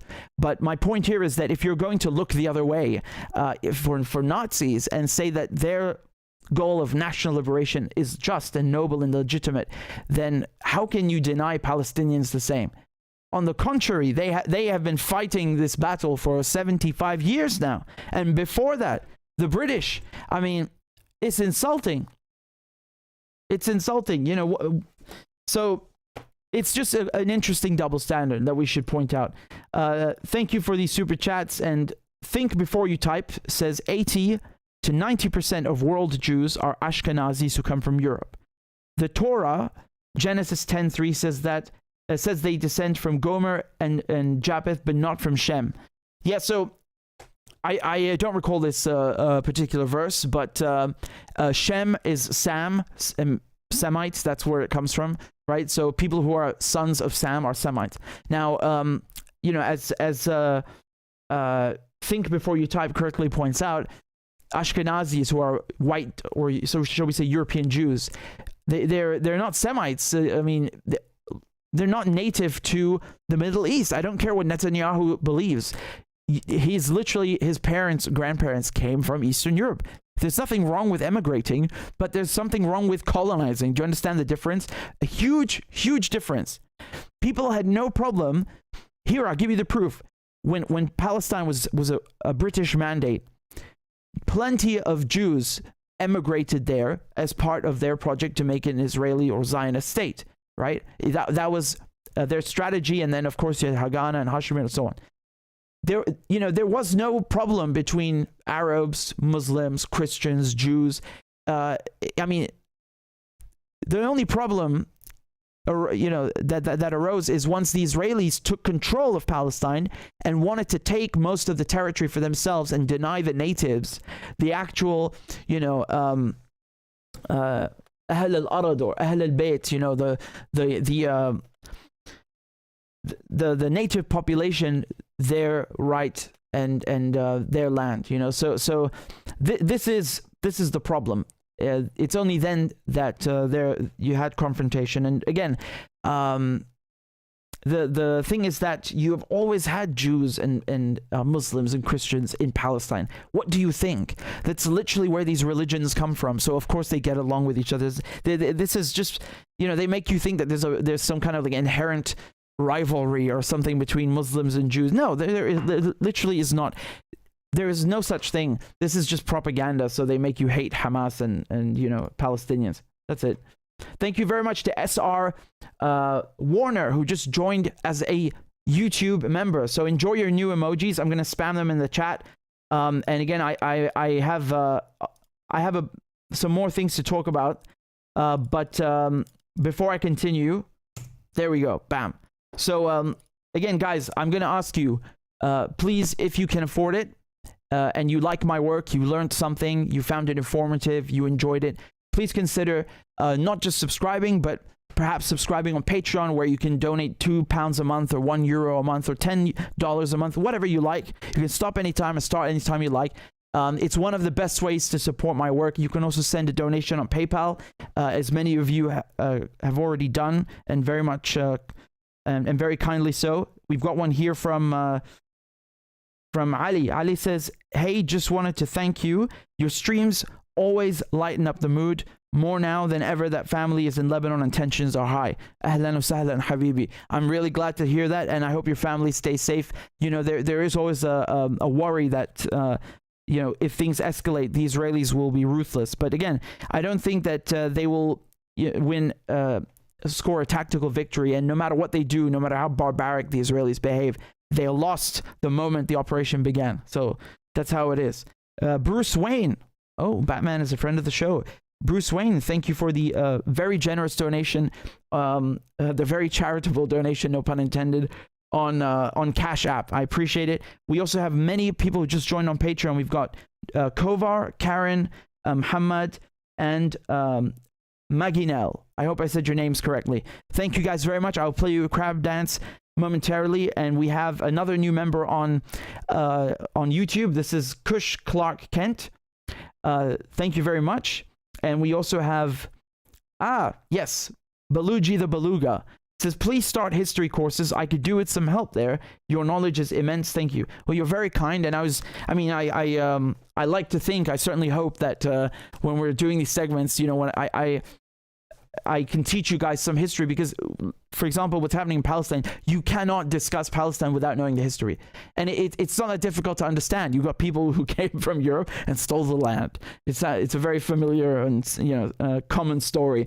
But I appreciate that, and I will certainly take it into consideration. Why the hell not? After all, it's a pleasure doing this with you guys. And Socialist with tanky characteristics says, "The colonialoids." Now that's a funny word. "The colonialoids in the chat are evidence the story of Yaqub is plausible."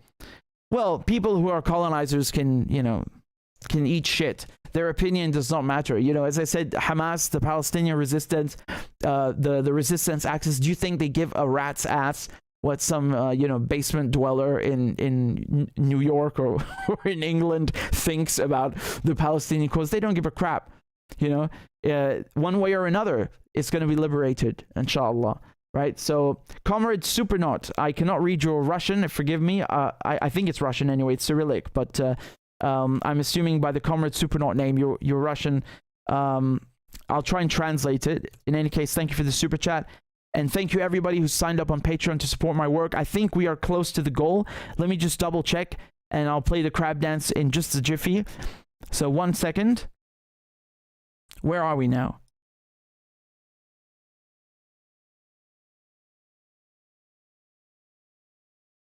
Yes, I see. We are at 721. So we're almost halfway there. I want to get to 750. That is the goal. We've got more than 3,000, almost 4,000 people watching. So guys, I only need from you 20 hold on, where are we at? It just turned to 722. Okay, so I need 28 more people to join. Okay, and then we can finally bask in the glory of a new crab dance, because I always add some spice to it when we reach a new milestone. So again, guys, please, if you want to support my work, join on Patreon. Even if it's $1 a month, it goes a long way. And without further ado, the crab dance. Clap for that, you stupid bastard. Corn Pop was a bad dude. and he ran a bunch of bad boys. Listen, fuckhead, you have fucking crossed the line, claiming I'm the enemy. You got that, you goddamn son of a bitch? I don't give a fuck what you think, bitch. Good morning. Sunday morning. Cut that bitch off. Thank you for Iron Dome. Thank you. والله انت كلاب بصراحة يعني. ماشي نشتغل عادي. We lied, we cheated, we stole. China. And you ain't black. There's always the macro. And then there's the micro.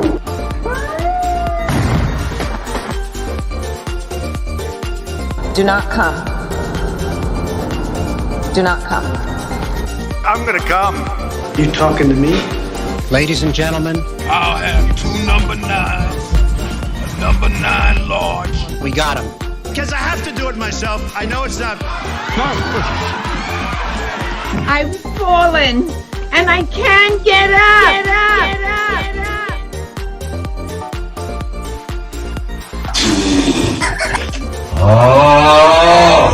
Disgusting! She was 12, I was 30, but anyway. We'll do it live. Fuck it. Do it live. I'll write it and we'll do it live. Why you text Sanders? Why? You're getting nervous, man. Calm down. It's okay. Okay. Suck my dick and choke on it. I yield my time. Fuck you. Jolly good show, boy. Splendid. Yes, I find that rather pleasant indeed. So, we are at 7:22. Guys, come on. I believe in you. I know we can get there. Hey, look at that. Many of you just joined Mandalorian 12. We've got Yana, we've got Zachary, we've got Nasser, we've got Alex. I love you guys. Thank you so much. That's what I'm talking about. See, with your help, we can get there very quickly. Okay, I'm trying to count because it doesn't always update it. But I would say we need about, if you were at 28, then we would need now 22, right? So, no, we need 23 more people to join, and then we'll finally be there. There's a PayPal that we just got. This is from Ramsey. Thank you very much, Ramsey, for the generous donation. You're very kind. And for all of you who just joined on Patreon, I promise I'll play you a crab dance momentarily. I just wanted to talk a bit more about what's happening, because I have something that is so. I mean, you're gonna lose your mind when you see this. Like really just nasty. Okay. My goodness. Excuse me. Okay. So I'm going to do my thing, and in the background, I hope you guys will join, and I put my faith in you and entrust you with this task. Okay, so you guys need to see what's going on here, because this headline is madness, like actual madness. So this is the level of democracy and free speech that we have in the UK. The Home Secretary is warning that waving a Palestinian flag may become a criminal offense. Yeah, you actually heard that right. I mean, I don't even know where to begin. So what she did is she sent a letter, okay? This was an internal memo that she sent to the chief constables in England and Wales, to the police. And I want you to, I'm going to read this to you so you can see how psychotic this lady is. So she says here that, "Dear all, you will be aware of and no doubt share my disgust at the barbaric terrorist attacks we've seen committed against Israel in recent days." Yeah, okay, again, Israel the victim. "Sadly, experience indicates that whenever Israel is attacked, Islamists and other racists seek to use legitimate Israeli defensive measures as a pretext to stir up hatred against British Jews and increase fear within the Jewish community." Christ, I don't even know where to begin. Okay. What are legitimate Israeli defensive measures? Making sure that 2 million people can't eat? They have no food, electricity? Are you telling me everyone in Gaza is a Hamas militant? They're all militants, including the children, which make up half of the population. That you should be condemning that. You should be telling the Israelis, shame on you. Shame on you. How can you cut water and the electricity and the food from people who are living under siege? What is wrong with you? This is a war crime, an actual war crime. You cannot do collective punishment. Shame on you. No, she can't do that because she's a spineless person, just like most of the cabinet, and she's more preoccupied with someone wearing a Palestinian scarf or waving a Palestinian flag. I want you to think about how sick this is, that Palestinians on their own soil, they are treated like subhuman. They are denied statehood. They are denied the ability to travel. In Gaza, no way you can go anywhere by sea or by land. And then even waving their flag, in Jerusalem, the Israelis ban them from waving their own flag. And now in England, apparently this is such an issue that, it's causing the Home Secretary immeasurable distress. Oh my, you poor lady. You poor lady. And look at this nonsense that racists and Islamists want to stir up hatred against British Jews. Why are you equating British Jews with Israel? Don't you find that weird that she's doing that? Many Jews would actually take offense at that. That's like saying, well, Saudi Arabia did something bad, and we don't want people stirring up hatred here against Muslims by criticizing Saudi Arabia. What does that have to do with anything? Why are you equating being Jewish with being a Zionist? Zionism is a political ideology that is barely 150 years old. So by her logic, there were no Jews before, prior to 150 years ago. This is disgusting, honestly. And then she says that people are using that as a pretext to stir up hatred against British Jews. What rubbish! What rubbish! Who the hell is doing that? Literally no one is doing that. And then she says down here that, as you know, Hamas is a proscribed terrorist organization in the UK in its entirety. It is therefore a criminal offense for a person in the United Kingdom to belong to Hamas, invite support for Hamas, express support for Hamas whilst being reckless as to whether the expression will encourage support of it, arrange a meeting in support of Hamas, wear clothing or carry articles in public which arouse reasonable suspicion that an individual is a member or supporter of Hamas, or publish an image of an article such as a flag or logo in the same circumstances. I mean, Jesus, are you allowed to breathe in this country anymore? And now look what she says. She goes further. This is no longer about Hamas. She's literally saying this, right? She is saying that, of course, it is not just explicit pro-Hamas symbols and chants that are cause for concern. I would encourage police to consider whether chants such as, quote, "From the river to the sea, Palestine will be free," should be understood as an expression of a violent desire to see Israel erased from the world, and whether its use in certain contexts may amount to a racially aggravated Section 5 public order offense. The funny thing is that Palestinians, they have been already erased by Israel, which also wants to take from the river to the sea, which has a chunk of Syria illegally occupied, the Golan Heights, which has all of Palestine illegally occupied, which has Sheba farms in Lebanon. Who the hell are you? Who the hell are you? You barely even got this job. You're a nobody. You are an ignorant nobody. From the river to the sea, Palestine will be free. And what of it? I'll say it again. From the river to the sea, Palestine will be free. Will be free. She says that I would encourage police to give similar consideration to the presence of symbols such as swastikas at anti-Israel demonstrations. Who the fuck is bringing a swastika to an anti-Israel demonstration? I've literally never even heard of that or seen that in my life. The people who come to an anti-Israel demonstration are sick of colonialism. They're sick of seeing Palestinians being butchered and occupied by Israel. That's it. It's that simple. When you go and you steal somebody's house, you piss them off. This is that simple. Now she says, context is crucial. Behaviors that are legitimate in some circumstances, for example, the waving of a Palestinian flag, may not be legitimate, such as when intended to glorify acts of terrorism. What does that mean? So, you know, if I wave the Union Jack, you know, which is the most famous flag in the world because 25% of the world was under British rule, and it does certainly make some people upset, you know, whether we like that or not. So if I wave the Union Jack, does that mean I'm, you know, I'm committing a criminal offense in another country, and, you know, I'm reminding them of, you know, British massacres and should be locked up? I mean, if that happened, she would go nuts, right? Like she would be appalled by the idea of such a law. By just, you know, to contemplate such a thing would be absurd. But she has no problem doing it. So she's equating all Jews in Britain with Israel, whether they like it or not. In her opinion, it's the same thing. And then on top of that, she's saying that, you know, waving a Palestinian flag in other contexts can be seen as a glorification of terrorism. What does that mean?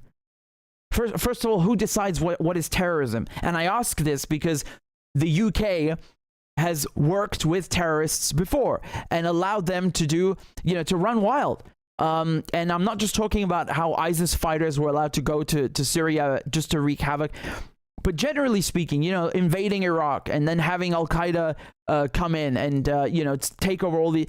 I mean, the idea that, you know, we know what terrorism is, for at one point it was any form of Irish national liberation or Irish, you know, in terms of the IRA and during the Troubles especially, many people, you know, were unjustly and unfairly locked up, being accused of, you know, having been accused of blowing up a pub, right? When it was completely false. They had done no such thing, but because they were Irish, they were called terrorists and they were put in prison, right?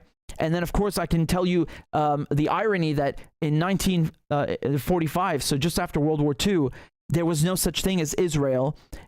Palestine was still a British mandate, but by this point, the Zionist militias, the people who went on to form Israel's army today, they had become so violent and so, you know, they had so much training and access to weapons. Actually, many of them had been in the British Army, had been trained with, you know, use of various explosives and ordnances, and then used that training to make letter bombs, to plant bombs in London, to plant bombs in Palestine, and, you know, assassinate British officers. And so the number one threat, the number one terrorist threat to the UK in 1945, post-World War II, Israel, or the Zionist militias trying to establish Israel. Do you see the irony here? The irony of this? If this were 1945, the Israelis would be trying to assassinate her just because she's the Home Secretary, right?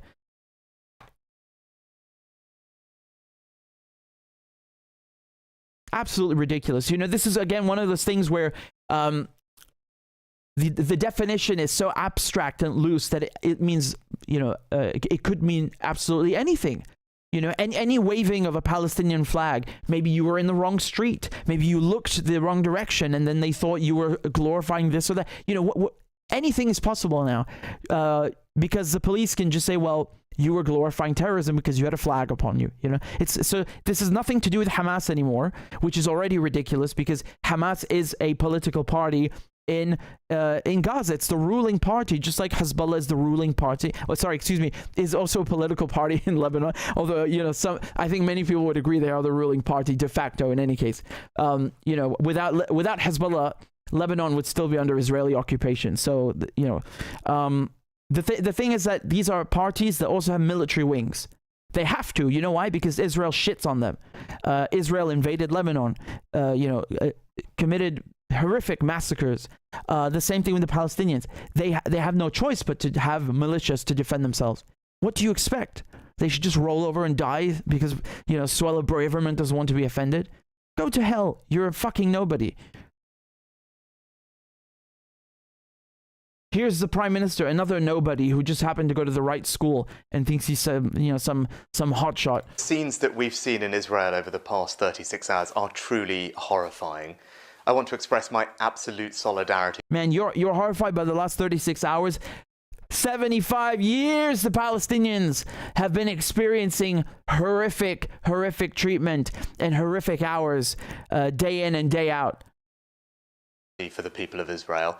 Now is not a time. Where is your fucking sympathy for the people of Palestine?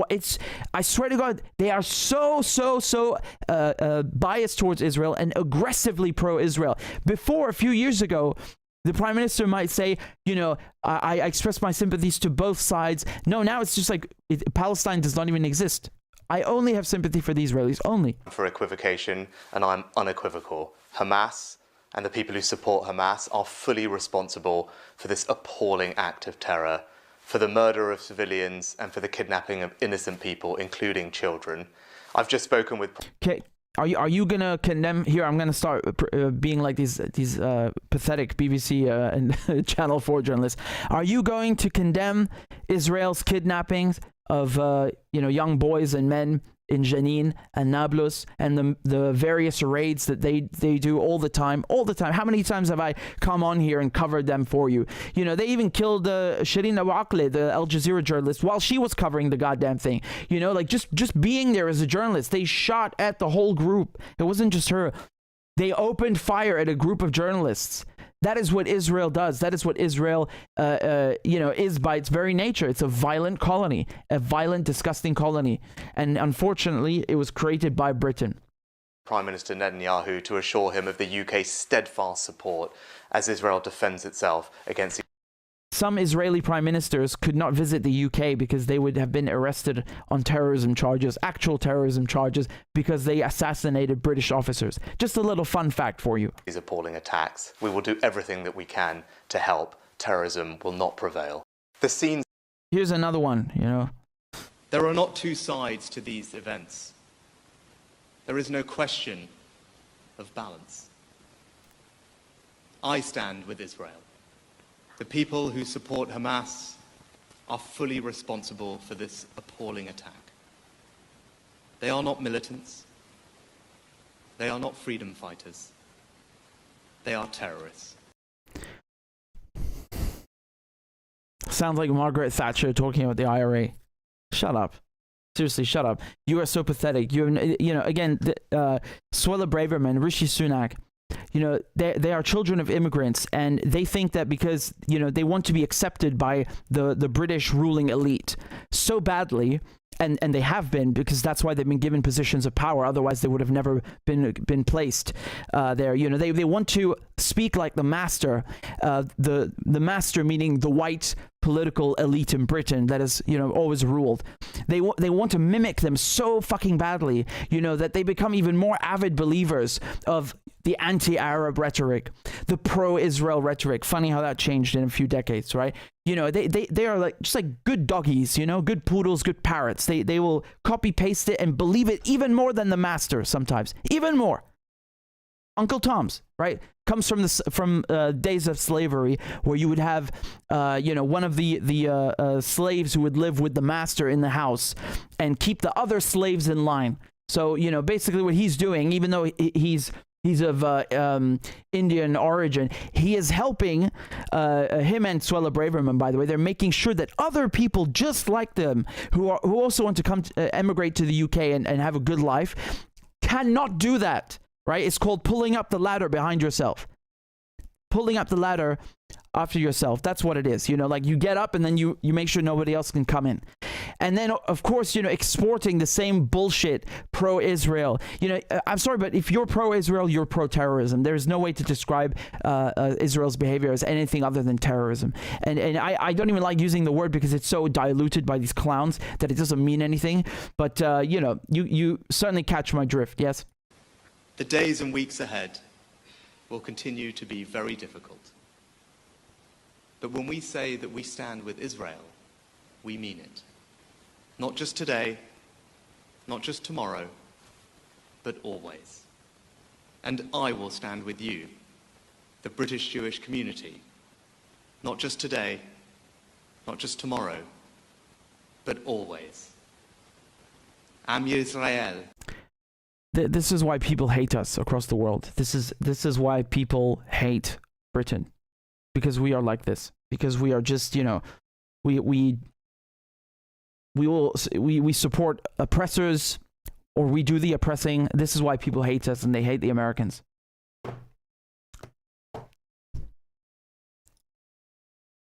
I want to show you. Again, by the way, just to be unequivocal, this is nothing to do with Jews. Nothing, not once, not for 1 second think that this is something between Muslims and Jews. Not at all.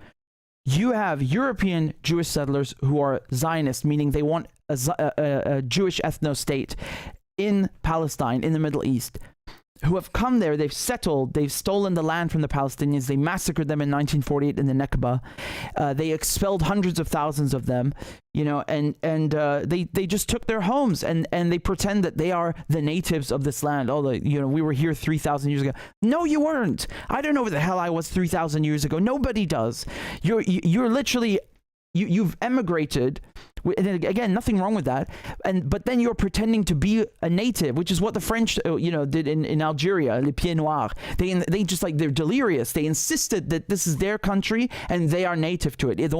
Because some of them had kids and were born there. They think that it belongs to them. No, the fuck it doesn't. It doesn't. No matter how many kids you have, it's not your land. And the problem is not just that. It's not that you're stealing the land. It's that you steal the land and then continue oppressing the people you stole it from.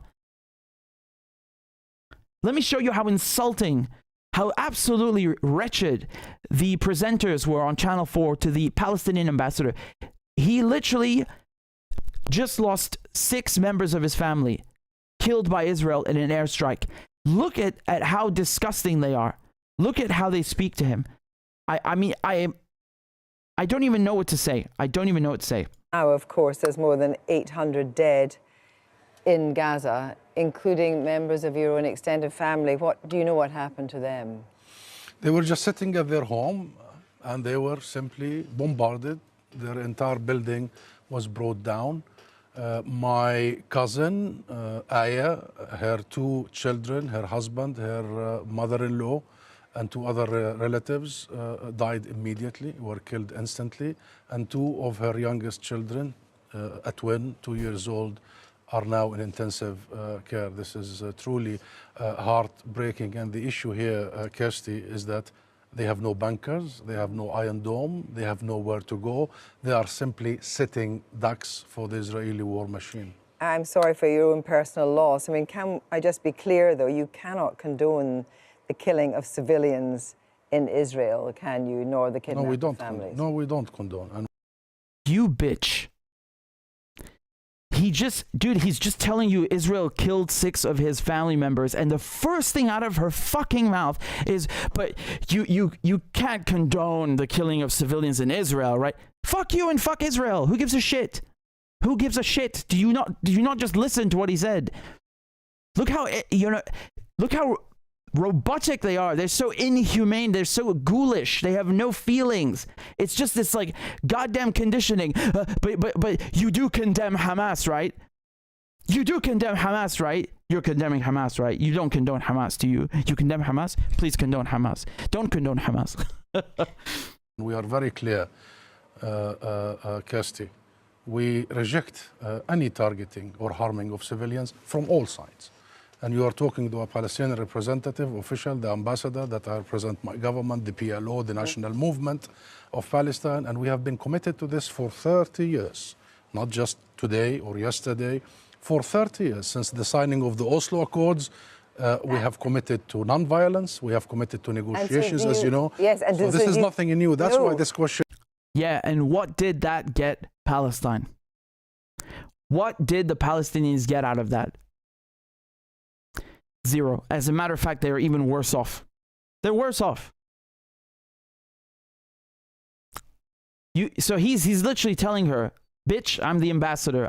The government, the Palestinian government, did all the negotiating. We signed the bloody Oslo Accords with those wretched ghouls, who pretended that, the Israelis who thought that, they can finally make peace with us and we will make peace with them. But actually what happened is they carved up Palestine into even tinier pieces. I showed you yesterday the zones A, B, C in the West Bank. It's like it's not even Swiss cheese. It's confetti.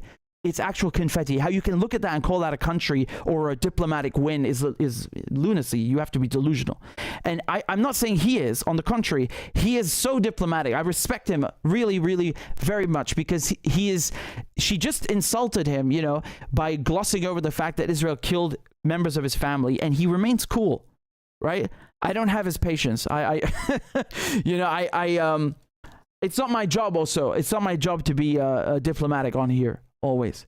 On the contrary, you know, I have to say what you cannot usually say on the news. And that sounds like that sounds like something funny some, you know, racist right-winger would say. No, criticizing Israel. That is the first thing that you should always ask yourself about a politician. Do they criticize Israel? How do they criticize Israel? And then you will know exactly where they fall, and how legitimate they are. That is it, right? So the fact that, you know, you cannot go on the media and criticize Israel. This guy can't even talk about Israel killing his family without her, you know, do you condemn Hamas? I mean, this is so disgusting and shows you how nasty the media is. It's just, it's irredeemable. Irredeemable. Deliver me from this nastiness, I beg you. This question, we have done everything in our power to find a different path. But we have a situation now, as you heard there from Mark, that Hamas may be an empty threat, threatening to kill hostages. Do you condemn that kind of action? Listen, hostages must be protected and must be made safe and kept safe. Absolutely, this has no discussion whatsoever. We must return the moral high ground, and Israel must immediately cease targeting civilians. And by the way, Kirsty, allow me to say this. This is an Israeli military doctrine. They call it the Iron Dome.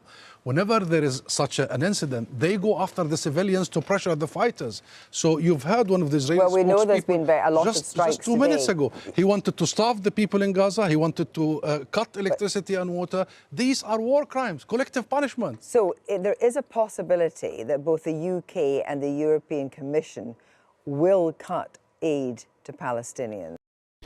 Oh, the Israelis are committing war crimes against you? Yes, well, anyway, how can we punish you further, by the way? I think the EU want to cut money, is that right? So what's your reaction to that? That would be very, very counterproductive, and it doesn't serve anything. They will do exactly what is Israel doing. They will do exactly the collective punishment and punishing the people who has nothing to do with this. My cousin is not Hamas. In fact, her husband works for the Palestinian Authority, the opponents of Hamas. These kids, 4 years and 2 years, have nothing to do with Hamas. Everybody, including these silly ideas in the world, are punishing the people that have nothing to do with this. And we know that children that are young are also have died in Israel. So in your view, is this a contained but appalling conflict between Hamas and Israel, or do you think Hamas want to widen the conflagration? No, it's Israel now that wants to widen the scope. It's Israel. But Hamas might want this whole area to be destabilized. Well, Hamas is a militant group. We are the government. Israel has a government. There is the international community. The first and the most important priority now is to stop this madness, the atrocities immediately, and to learn the lessons. So where does this lead?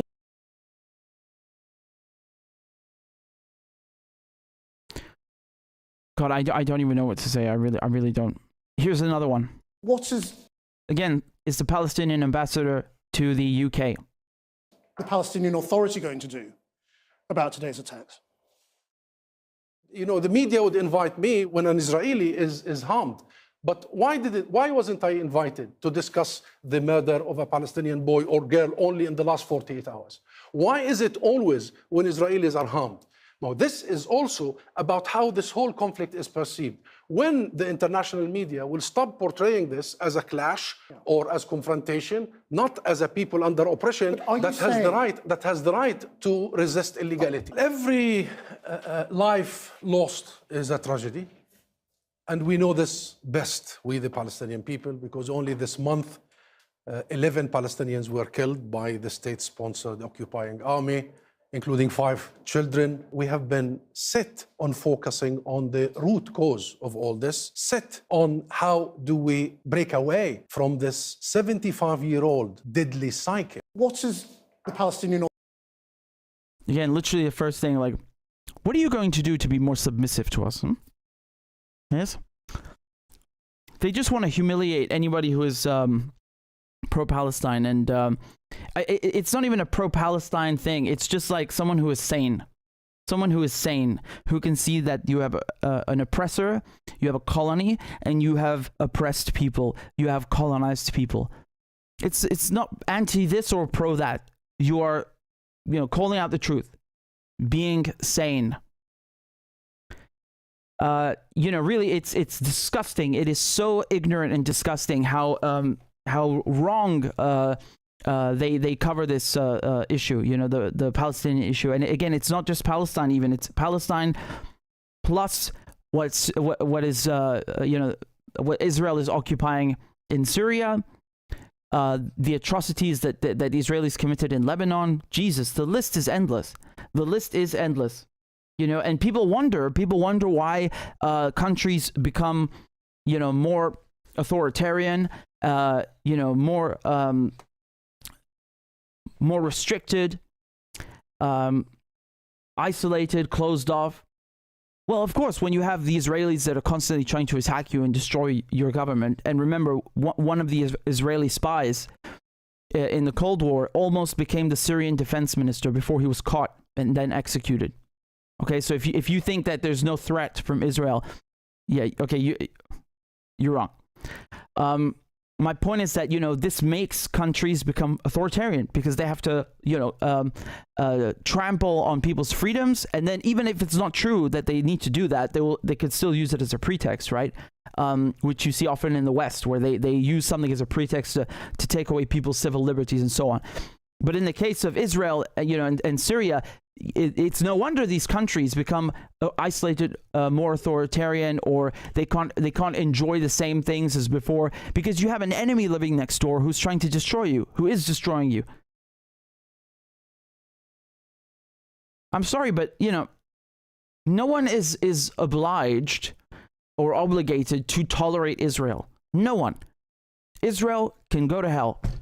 Israel is an illegitimate colony. It is not a country. The people who live in Israel, the people who run Israel, have dual, triple, I don't know what nationality. They can easily go back to where they came from, and if they want, they can re-emigrate peacefully in Palestine and live among everybody else, like people used to do for millennia. There was no problem. So, no one has to tolerate Israel, and no one has to tolerate having a media like this. These people are not journalists. These people are scum. These people are scum. They lack any form of empathy. And if they do have empathy, if they can see what's right and wrong, and they know that the Palestinians are suffering, but they still choose to side with the Israelis and portray Palestinians as terrorists for daring to resist their oppressors, then they are spineless and they should not be in this profession. They should go find another job. Go find another job. You're not fit for this. And really, I saw a super chat that I wanted to read to you guys. Give me a second, because I wanted to address this. I'm just seeing who it was. Yeah, so SR Warner is saying, Warner, deeply concerned that this will be used by evangelicals in this country, in the United States. The colonizers here have never upheld a treaty with the Native Americans, correct? Ever. Not one, no authority, free Palestine. Absolutely correct. Innumerable treaties, as you just pointed out, Warner, that have been signed between the Native American tribes in Northern America and the United States, and they broke every single one of them. The United States broke all of these treaties, which is, this is I was just talking about this yesterday, how they put all the natives in reservations. And when I was a boy, when I first heard this term in this context, I was like, what do you mean a reservation? I thought that's for like animals or parks or something. And no, it turns out like they put the natives in these tiny specks of land when actually the whole goddamn place belongs to them. Right. It's again very, very, very similar to what the Palestinians are going through. And the Palestinians, if they don't liberate their land, they will end up in a similar situation where they're, and Israel is already trying to destroy Palestine and Palestinians. There are secret government documents that have come out where the Israelis had a plan to ship Palestinians off to Latin America.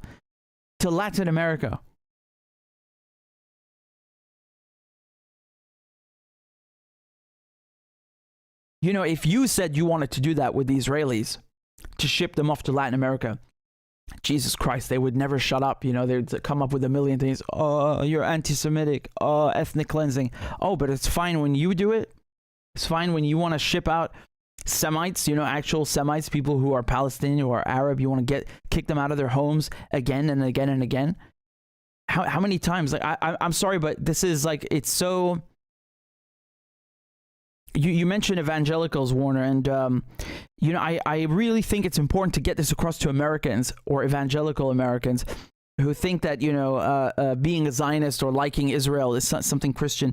There's absolutely nothing Christian about Israel. Israel is the you know, antithesis of everything Christian that you imagine, right? So being kind, not killing people, you know, not putting them in camps or ghettos, cutting off their water, cutting off their electricity. You know, these are not Christian things, yes? They're not Jewish things or Muslim things, for that matter. No religion teaches you to do this. So I don't know where this connection comes from. That, oh, well, you know, you have to like Israel. No, you absolutely don't. Actually, if you're really Christian, you would speak out against Israel because of its behavior, because it's not, you know, it's unbecoming of Judaism, of Islam, of Christianity, of all these religions. It's just incompatible. And the Israelis what they've done is they've hijacked Judaism the same way ISIS did this with Islam. They hijacked the religion. They say that they are the only official, you know, spokespersons and representatives of Muslims on earth, which is exactly what the Israelis say about Jews. They say that this is the Jewish state, etc., etc. And then you see how the politicians talk in the West. They say that, you know, they equate Jews with Israelis. Since when? And then ISIS, what they did is they took the land as well, right? Bilad Sham, so the Levant, the Syrians said that this land is only for Muslims, and the Muslims that we speak for, and we decide who is a Muslim and who isn't, and those that we, you know, deem. And remember, the biggest victims, by the way, of Al-Qaeda, the biggest victims of ISIS are other Muslims. Okay, they are not people in Europe or Paris. You know, as tragic as those attacks were, what I find very shady, I'm not implying anything, I just find it shady, that these terrorists that commit these attacks in Europe are always somehow known to the security services beforehand. Unbelievable. Unbelievable how uncanny that is. In any case, you know, I just think it's important to show you how batshit they're going. Like, basically, this Suella Braverman, the Home Secretary, thinks that maybe this is pro-Hamas. No one's pro-Hamas. Okay, people are just anti-colonial. That's what it is. Okay, maybe many supporters of Palestine don't know that what they're doing is actually anti-colonial, but it is, and that's you know, it doesn't matter if you think of it that way or not. The important thing is to realize that, okay, you know, Palestinians are really the ones who are the underdogs here. They're the ones that are suffering the most. You again, you don't have to, you know, look that far to or dig that much to understand what's going on. It's very, very quite simple. And you know, going back to the evangelicals in the U.S., I mean, you know, I hope, I don't know if this video or somebody else will, you know, but hopefully somebody, you know, shows them the light, no pun intended. So there you go. But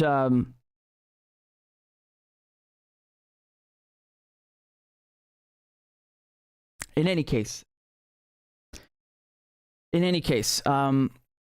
you know, this is something very serious that we've seen in the last years in the UK, which is that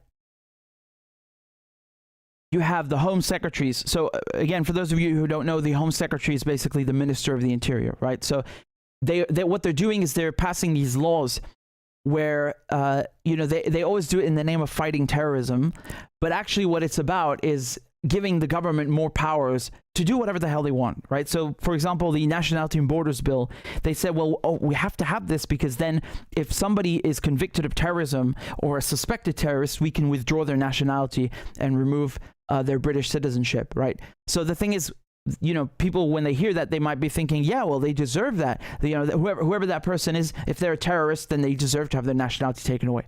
Yeah, the problem is that you might be thinking of something, and the government is thinking of another thing when it comes to defining terrorism. Maybe tomorrow it's somebody who happens to be, a political dissident. Yeah. Again, the definition of terrorism, especially in the West, seems to change an awful lot too much. And it's unfairly used and attributed, for example, as you can see, to Hezbollah, to Hamas. These are not terrorist groups. Maybe you don't like them, maybe you don't agree with them, but they don't give a shit, and the global South doesn't care. People are going to fight for national liberation. They're going to fight to free their homeland, because that's the natural human instinct survival, the natural thing to do. Yeah, and these forms of national liberation these movements of national liberation come in many forms. For example, one of them might be communist, the other might be something that is Islamist or pan-Arab. It doesn't matter. The thing is that if you care about people having their human rights, just their human rights, forget about what form of government they want afterwards, just their human rights, that they decide how they live, that they are granted basic things, like the freedom of movement, that they have access to water and food. These are things that Palestinians are denied, and they are denied them both in Gaza and in the West Bank. And it's nothing. It's not because Palestinians are victims. No. This is because of the West empowering Israel to do these things, financing Israel, allowing Israel to do these things. Israel could have been brought to a grinding halt for its behavior instantly if the West actually wanted to do that. But because they're interested in controlling the Middle East, in fracturing the Middle East, they allow Israel to continue. But what they want and what people in the Middle East want are two different things. And so the world continues, and it changes, and reshapes, remolds itself. So Belugi the Beluga, I hope I'm saying your name correctly, it's a funny one. It says God must be kicking himself for choosing the wrong group of folks to be his chosen people. Jesus, I know. I'll get back to you on that in just a second. I wanted to say something. Hold on, let me read your donations. You guys are very kind, and you've sent many donations. So we have one here from Socialists with Tanky Characteristics. They say that, important point, authoritarianism in the context of Western imperialist rhetoric is always a protective measure against the imperialists themselves. Yeah, exactly. I mean, when I was giving the example of Syria, after the Eli Cohen spy scandal, and it's not only that, it's these decades and decades of war, of having Israel next door, Israel stealing the land. Yeah, it makes countries become paranoid. It makes countries not oppress their citizens, but just the country has to become more vigilant, right? And then the West, after creating these conditions, will go and say, "Oh, look at them, how authoritarian they are." What? The funny thing is that the Israelis, they want you to think that they're a democracy or something, and they're above the fray and better than their neighbors and all this crap. They're really, really not. They have the same. When I say the same colonial laws, I actually mean, I shouldn't say that. They have the exact colonial laws of the British Mandate, like the exact ones, not similar to them, not rewritten ones. No, straight up. For example, the emergency powers that were put into place in Palestine during the British Mandate, they allowed the British government, to censor, or rather have the military censor a story that they deems, a threat to national security. So in Israel, they still have this, and they use the exact same British law to censor the media when they think that, we don't want this to be out there because it makes the military look bad. Another one of them, an even worse one, is the administrative detention. So, you have people that are taken, many of them that are arrested, and these are civilians, and they're taken to a military court, which is illegal and which is a war crime. You cannot put civilians in a military court, and you cannot transfer them to another territory to put them in court, another war crime, second war crime, and you cannot transfer them afterwards. It's like multiple levels of war crimes. I really, truly mean this, and it is well documented how the Israelis use administrative detention to put Palestinians in prison without trial, without even telling them why they're in prison. Now, you think about how, unjust some cases are, where you have like someone in the United States who's in prison for decades and he didn't commit the crime and he's finally released. At least, you know, the thing is that obviously it's a tragedy that this would happen to someone, but my point is that at least he has an idea of the nonsense that he's been accused of. But the Israelis will not even tell you what you've been accused of. Your lawyer is not even allowed to know. What the fuck? Like, forget your defense. What defense? There's nothing to defend yourself from because you don't know what you've been accused of. Like, this is psycho shit, you know, and it's from the British Empire. So, you know, and the Israeli Supreme Court ruled that there's nothing wrong with this law, because even though the you know, Palestine is no longer British mandate, because the emergency powers were published in the Gazette,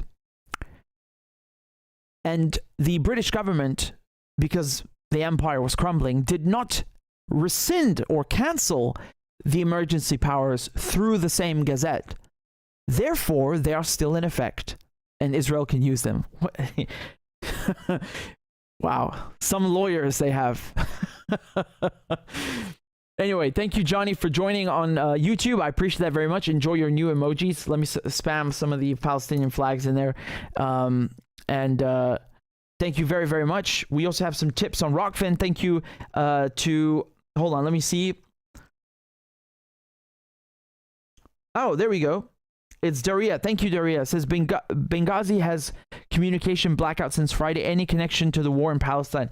Yeah, the thing is, in Libya, you know, the situation is very sad. You had these, you know, they're still recovering from the natural disaster that they had about a month ago. And you know, as you know, Libya has no infrastructure left, so it's very common, just like in Yemen, that you have blackouts. You know, either because there's the Saudis were bombing it. I remember that. I had an interview with a journalist, and he just didn't show because the internet was knocked out by the Saudis bombing it.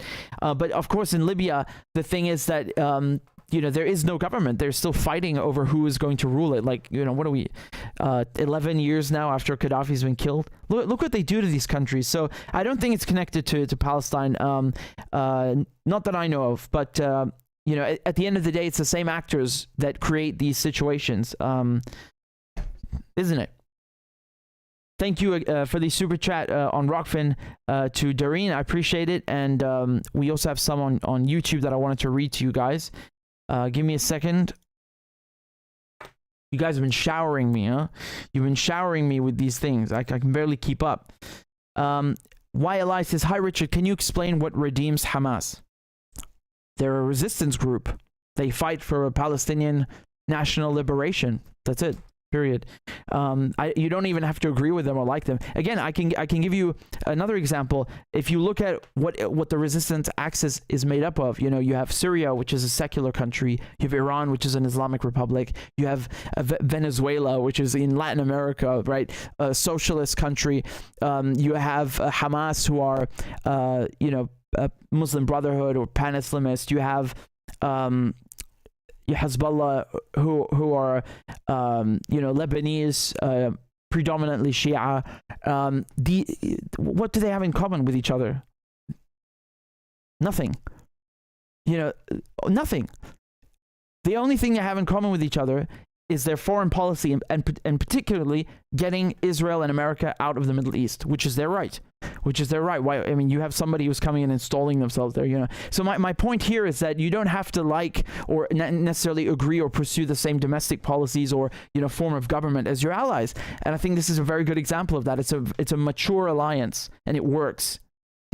You know, lo and behold, look around you, it works. Israel, you know, is caught in a spider web. No matter what they do to Gaza now, it's too late for them, because their image has been shattered, and it's all downhill from here. It's all downhill from here. So, think before you type. Says Sunak is reading a hostage letter from his masters.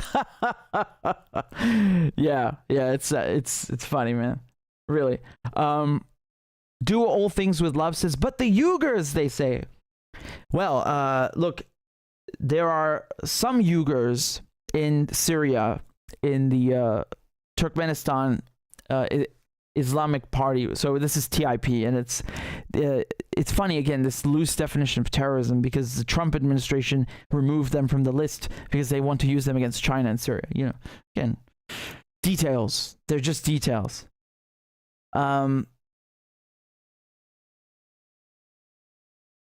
Mar says, do you think Arab countries more friendly with Israel, like Egypt, could change their stance if they see that Israel is losing ground? Yes. Yes. We have several people who've joined on Patreon. We have Mindy, Patrick, Nawawi, Douglas, Brian, Gabro. Thank you guys very much. I'm very grateful. I don't know what number we're at right now, but we're certainly up from where we were before. We've got over 3,000 people watching right now. So guys, again, if you guys enjoy my work and you want to support independent media, please consider throwing, $1 or $2 my way. You can do pounds or euros or whatever currency you want. Why not do renminbi and rubles? So Patreon is the address is patreon.com/RichardMedhurst. And you can also donate on CashApp or PayPal or Venmo. There's a wide array of different, avenues to support the show. Hold on, I'm just going to pull this up so you can see it on screen. All right. This is very important because I don't do ads, or I'm not going to interrupt my segment and say, "Hey, today's sponsor is Squarespace." No. I'm only supported by you guys, and I need you guys to keep doing what I'm doing. So I think we should be halfway there. It says 725, right? So I'm trying to get to 750. So I would really appreciate it if you guys could help me get there. I just want to get 750, and then we will have hit this month's goal. It's very, very important. So I hope you guys will kindly oblige me and help me get there, okay? So we just need 25 more people. Out of 4,000 that are watching, I am more than confident. I'm certain that we can get 25 more people to join. So come on, guys, let's do it. I have faith in you. I trust you. We got this. And I wanted to play a crab dance for the new members who just joined. That's what I do. And here you go. Clap for that, you stupid bastard. Corn Pop was a bad dude, and he ran a bunch of bad boys. Listen, fuckhead, you have fucking crossed the line, claiming I'm the enemy. You got that, you goddamn son of a bitch? I don't give a fuck what you think, bitch. Good morning. Sunday morning. Cut that bitch off. Thank you for Iron Dome. Thank you. والله انت كلاب بصراحة يعني. ماشي نشتغل عادي. We lied, we cheated, we stole. China. And you ain't black. There's always the macro. And then there's the micro.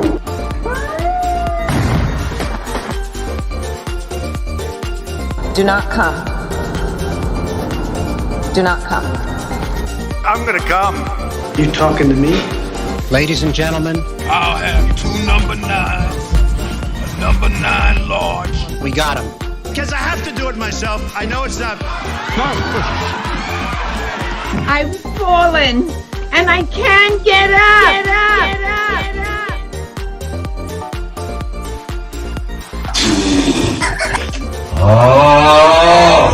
Disgusting! She was 12, I was 30, but anyway. We'll do it live. Fuck it. Do it live. I'll write it and we'll do it live. Why you text Sanders? Why? You're getting nervous, man. Calm down. It's okay. Okay. Suck my dick and choke on it. I yield my time. Fuck you. Lovely. I saw a comment on Twitter from Bernard. It's good to see you. And she said that, I don't know if it was in this video, but I'm watching one of your videos, and I think the argument that there's a difference between a civilian and a settler is an important and accurate distinction.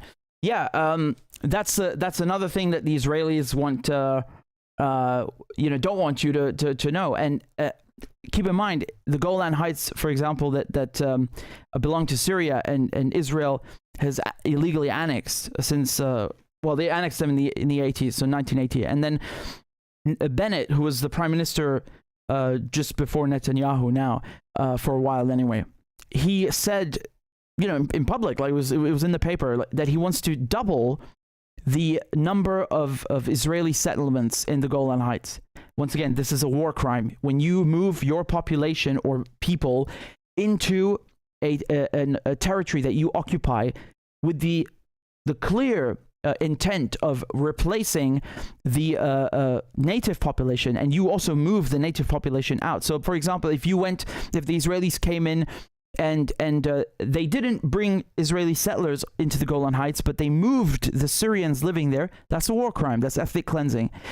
If they kept the Syrians there and they moved the Israeli settlers, and that's also a war crime, right? So it doesn't matter that you are not allowed to touch or mess with the population of the occupied area. And the Israelis do this wherever they are, whether it's in the West Bank, whether it's in the Golan Heights. So they're actively committing war crimes and ethnic cleansing by trying to bring their people in there. They are settlers. They are not civilians. They are not civilians. So I'm only talking about the Golan Heights, and never mind what's happening in the West Bank, and of course all of Palestine, because whether you like it or not, the Israelis are settlers by definition. That's what they came to do. They emigrated from Europe to create a Zionist state in Palestine. That's it. So, I find this kind of it's really sad today that 8 journalists were killed, or rather, eight journalists so far have been killed. Every time there's a war, the Israelis are always targeting journalists and medics. And even if you want to give them the benefit of the doubt, and you want to say they are angels, and they would never do such a thing, well, why are they so goddamn sloppy that they can't properly target, and they just keep on missing and killing civilians? I mean, the Israelis claim that they are only fighting Hamas, right? Half the people in Gaza are children. So you're going to tell me that they are Hamas operatives as well? How is it that Israel can cut Gaza's water and power and fuel? Collective punishment is a war crime, and so is using white phosphorus. I don't understand how Israelis can seriously say that, oh, God gave us this land, we are God's chosen people, and then they have the nerve to call Hamas religious extremists. Do they even listen to themselves? I think Israel's biggest enemy must be concrete. They have killed more apartment buildings than people at this point. And Hamas, they made a big mistake when they started this operation. They forgot to wear blue and yellow, right? And then that's why the media mistook them for terrorists and gave all the guns to Israel instead. I mean, what a double standard, right? And every time there's a war with Israel, Western politicians, they have to do the same old ritual where they just bow down and start groveling at Israel's feet so they don't accidentally get labeled anti-Semites. If Macron and Sunak and the rest of them and Biden want to stand with Israel, let them go stand in Gaza for a few minutes and let's see how long they last. The Israelis cannot even fight face to face. Not even in their own settlements. Never mind 3 fronts with Hezbollah, with Hamas, with Syria. The only thing that they have achieved so far is to unite the resistance axis. Israel's getting hit now from the north, from the south, from the east, and some of its people already shipped out 2 days ago when the operation began. They were, filling up the airport, panicking. So honestly, it's best for all if the rest of the Israelis simply follow their lead. Okay, no matter what Israel does now in Gaza, they were humiliated on October 7th. Israel can never go back in time and take back the humiliation that it experienced at the hands of Hamas. It was exposed as a paper tiger. It came down like a house of cards. That's what Israel is.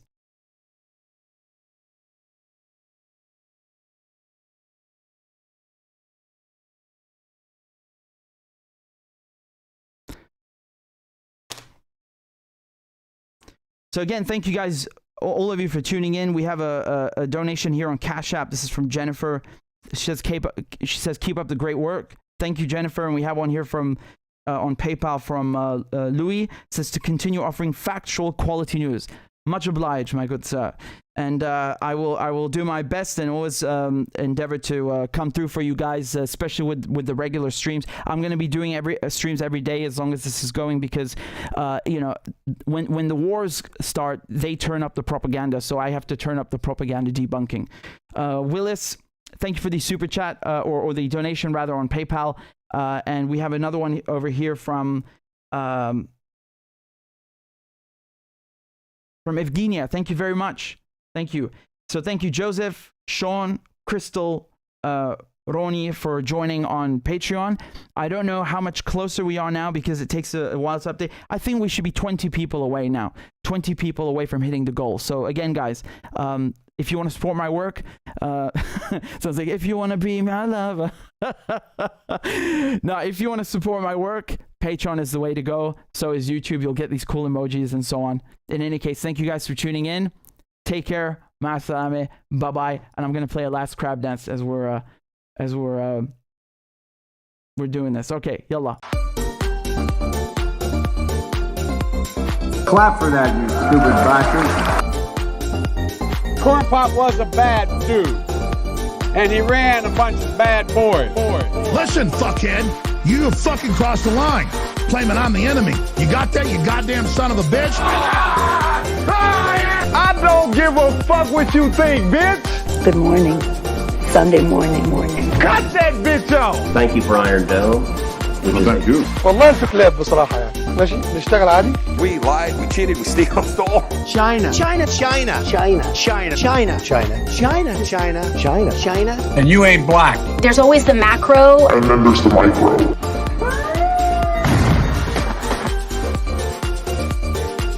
Do not come. Do not come. I'm gonna come. You talking to me? Ladies and gentlemen, I'll have 2 number 9s, a number 9 large. we got him. Because I have to do it myself. I know it's not. I've fallen and I can't get up.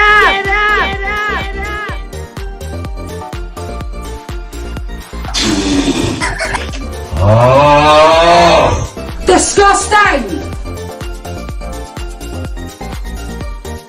She was 12, I was 30, but anyway. We'll do it live. Fuck it. Do it live.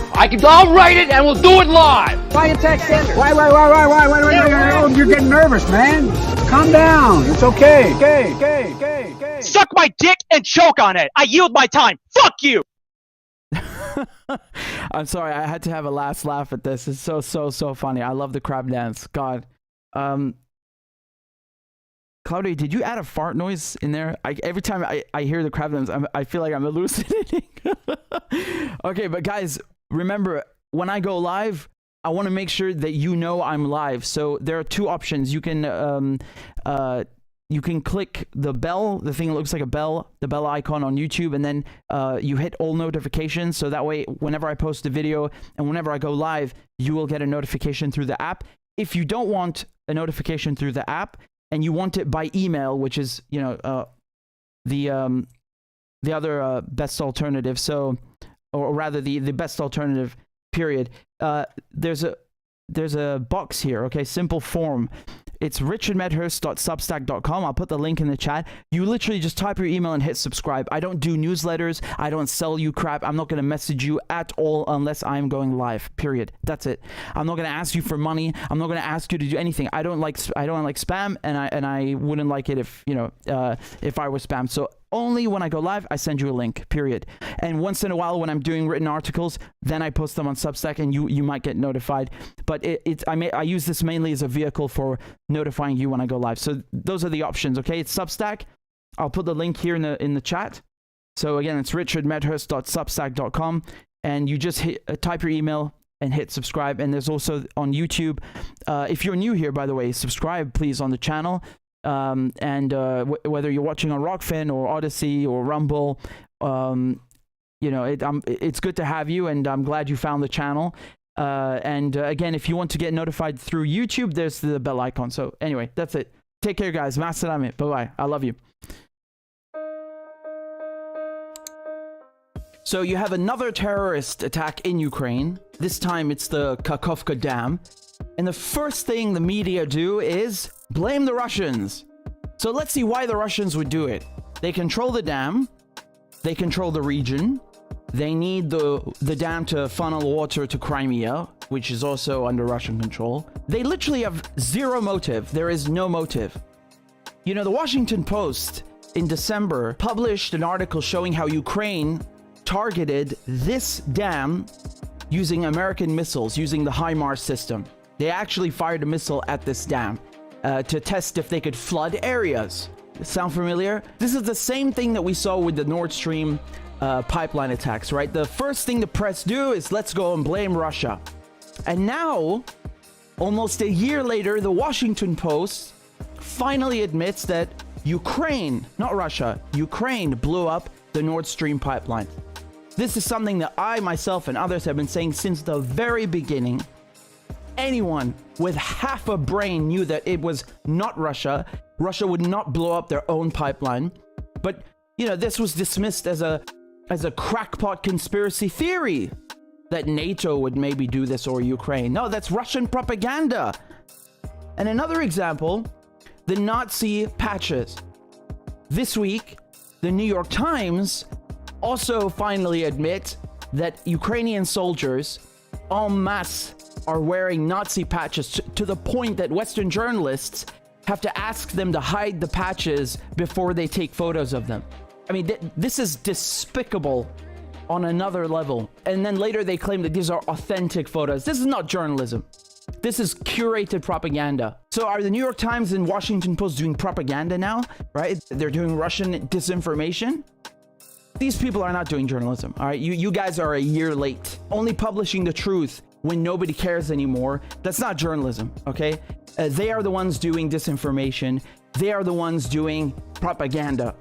And these acts of state terrorism, blowing up pipelines and dams, European leaders say literally absolutely nothing. And all they do is give more money and more weapons to an army where men are wearing Nazi patches and blowing up our infrastructure. So what's the conclusion? Always ask yourself, who stands to gain?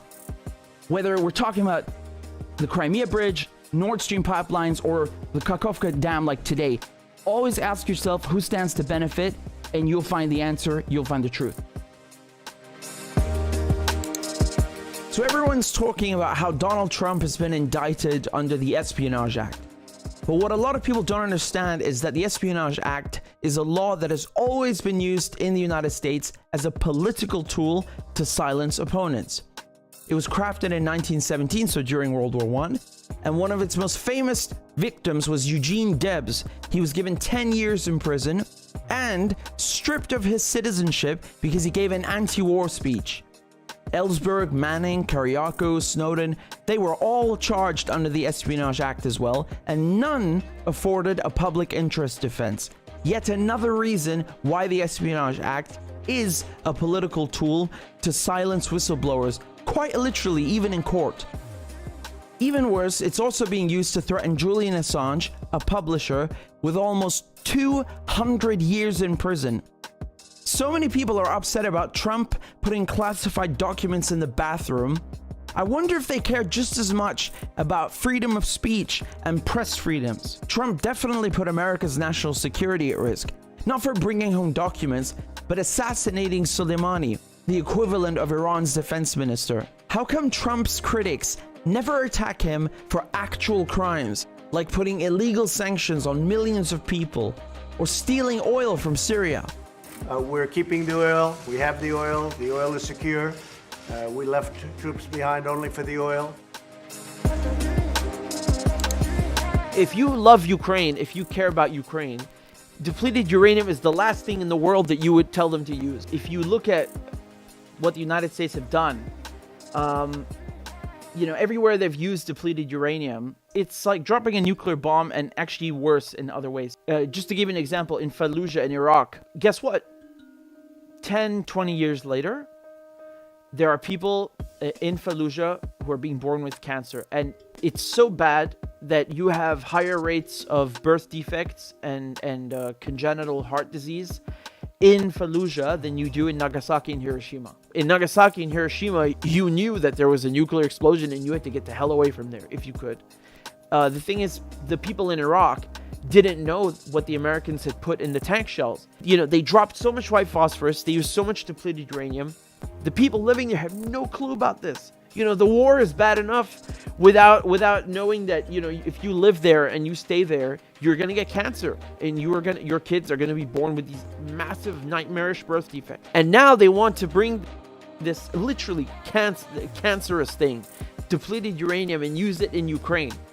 If you love Ukraine, if you care about Ukraine, depleted uranium is the last thing in the world that you would tell them to use, because guess who's going to suffer from that? The people in Ukraine, right? Like, if their idea is to liberate Ukraine, right? Okay, let's say that they do. Tomorrow morning, Zelensky's gonna emerge victorious over the Donbass and Crimea, and he's gonna go have a nice parade, right? Guess what? All the people returning to their homes, or all the people living there, you're gonna give those people in Ukraine cancer because you use depleted uranium, because this stuff goes in the earth. It seeps into the earth, into the soil, into the water. It's actually worse than a nuke, truly, because people don't even know that it's there. They have no clue that they're living next to things that are going to give them cancer and destroy their DNA and give their children massive birth defects. They don't even know that it's there. It's like a silent killer. They don't care about you, man. They don't care about you. This is bad for the environment, obviously. That doesn't even need stating. And it's bad for human beings, and it's bad for wildlife, for everyone. But it's good for what? It's good if you manufacture it. It's very good. This is explosive. This is mind-blowing. How do we know that it's the Ukrainians who haven't held up their end of the deal, but the Russians have? The deal was that the Russians will pull out of Kiev. At the time, the media that we have here in the West, they were saying, oh, the Russians have failed. Their army sucks. That's actually not at all what happened. The Russians pulled back on purpose and left the capital. They left Kiev because of this peace agreement. Boris Johnson was the prime minister at the time, and he just randomly happens to go and visit Zelensky.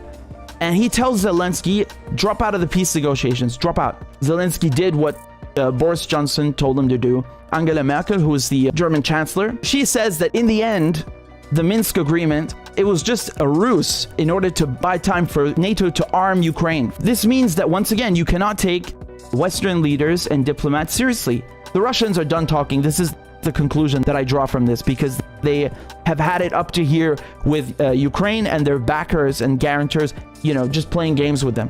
So just remember the next time that the media tell you that the Russians walked away from peace talks, that this is a lie. And when they tell you the next time that Russia wanted this war, that this is a lie. Just remember these things. Some in Iran wanted Iran to go to war with the Taliban. And actually, they were liberals. They were the pro-Western liberals who were saying that we should, you know, go to the defense of the Tajiks, who are Persian speakers, the Hazaras, who are predominantly Shia, and the Uzbeks and others. They together are more than 50%. Taliban is basically Pashtun. They are 40%, roughly 40% of the country. It's sort of ironic, because the people who are calling for Iran to wage war against the Taliban, they were totally against the Russians in Ukraine. Their logic is not dissimilar to the logic of the Russians. These people were saying we should go to the support of the Persian speakers. Why not the Russians support Russian speakers? But yeah, that hypocrisy is aside. The Iranian government said, look, we have to keep Afghanistan peaceful, and it's had enough war. South Africa, China, Brazil, all these countries that are BRICS countries. So you know, they are partners with Russia. They're not condoning Russia. They're actually saying, hey, everybody calm down and let's resolve this. And all you see is media attacking them. They attacked South Africa for proposing diplomacy. They attack Lula for trying to sit down Zelensky. Zelensky makes him wait and then doesn't even show up to the meeting. I mean, how insulting in any context, right? Never mind a goddamn president of the largest country in Latin America. So they try to like attack the countries closest to Russia for actually suggesting peace. Maybe South Africa should give some F-16s instead of being a Putin puppet, right? Maybe China should send some F-16s instead of being a Kremlin asset.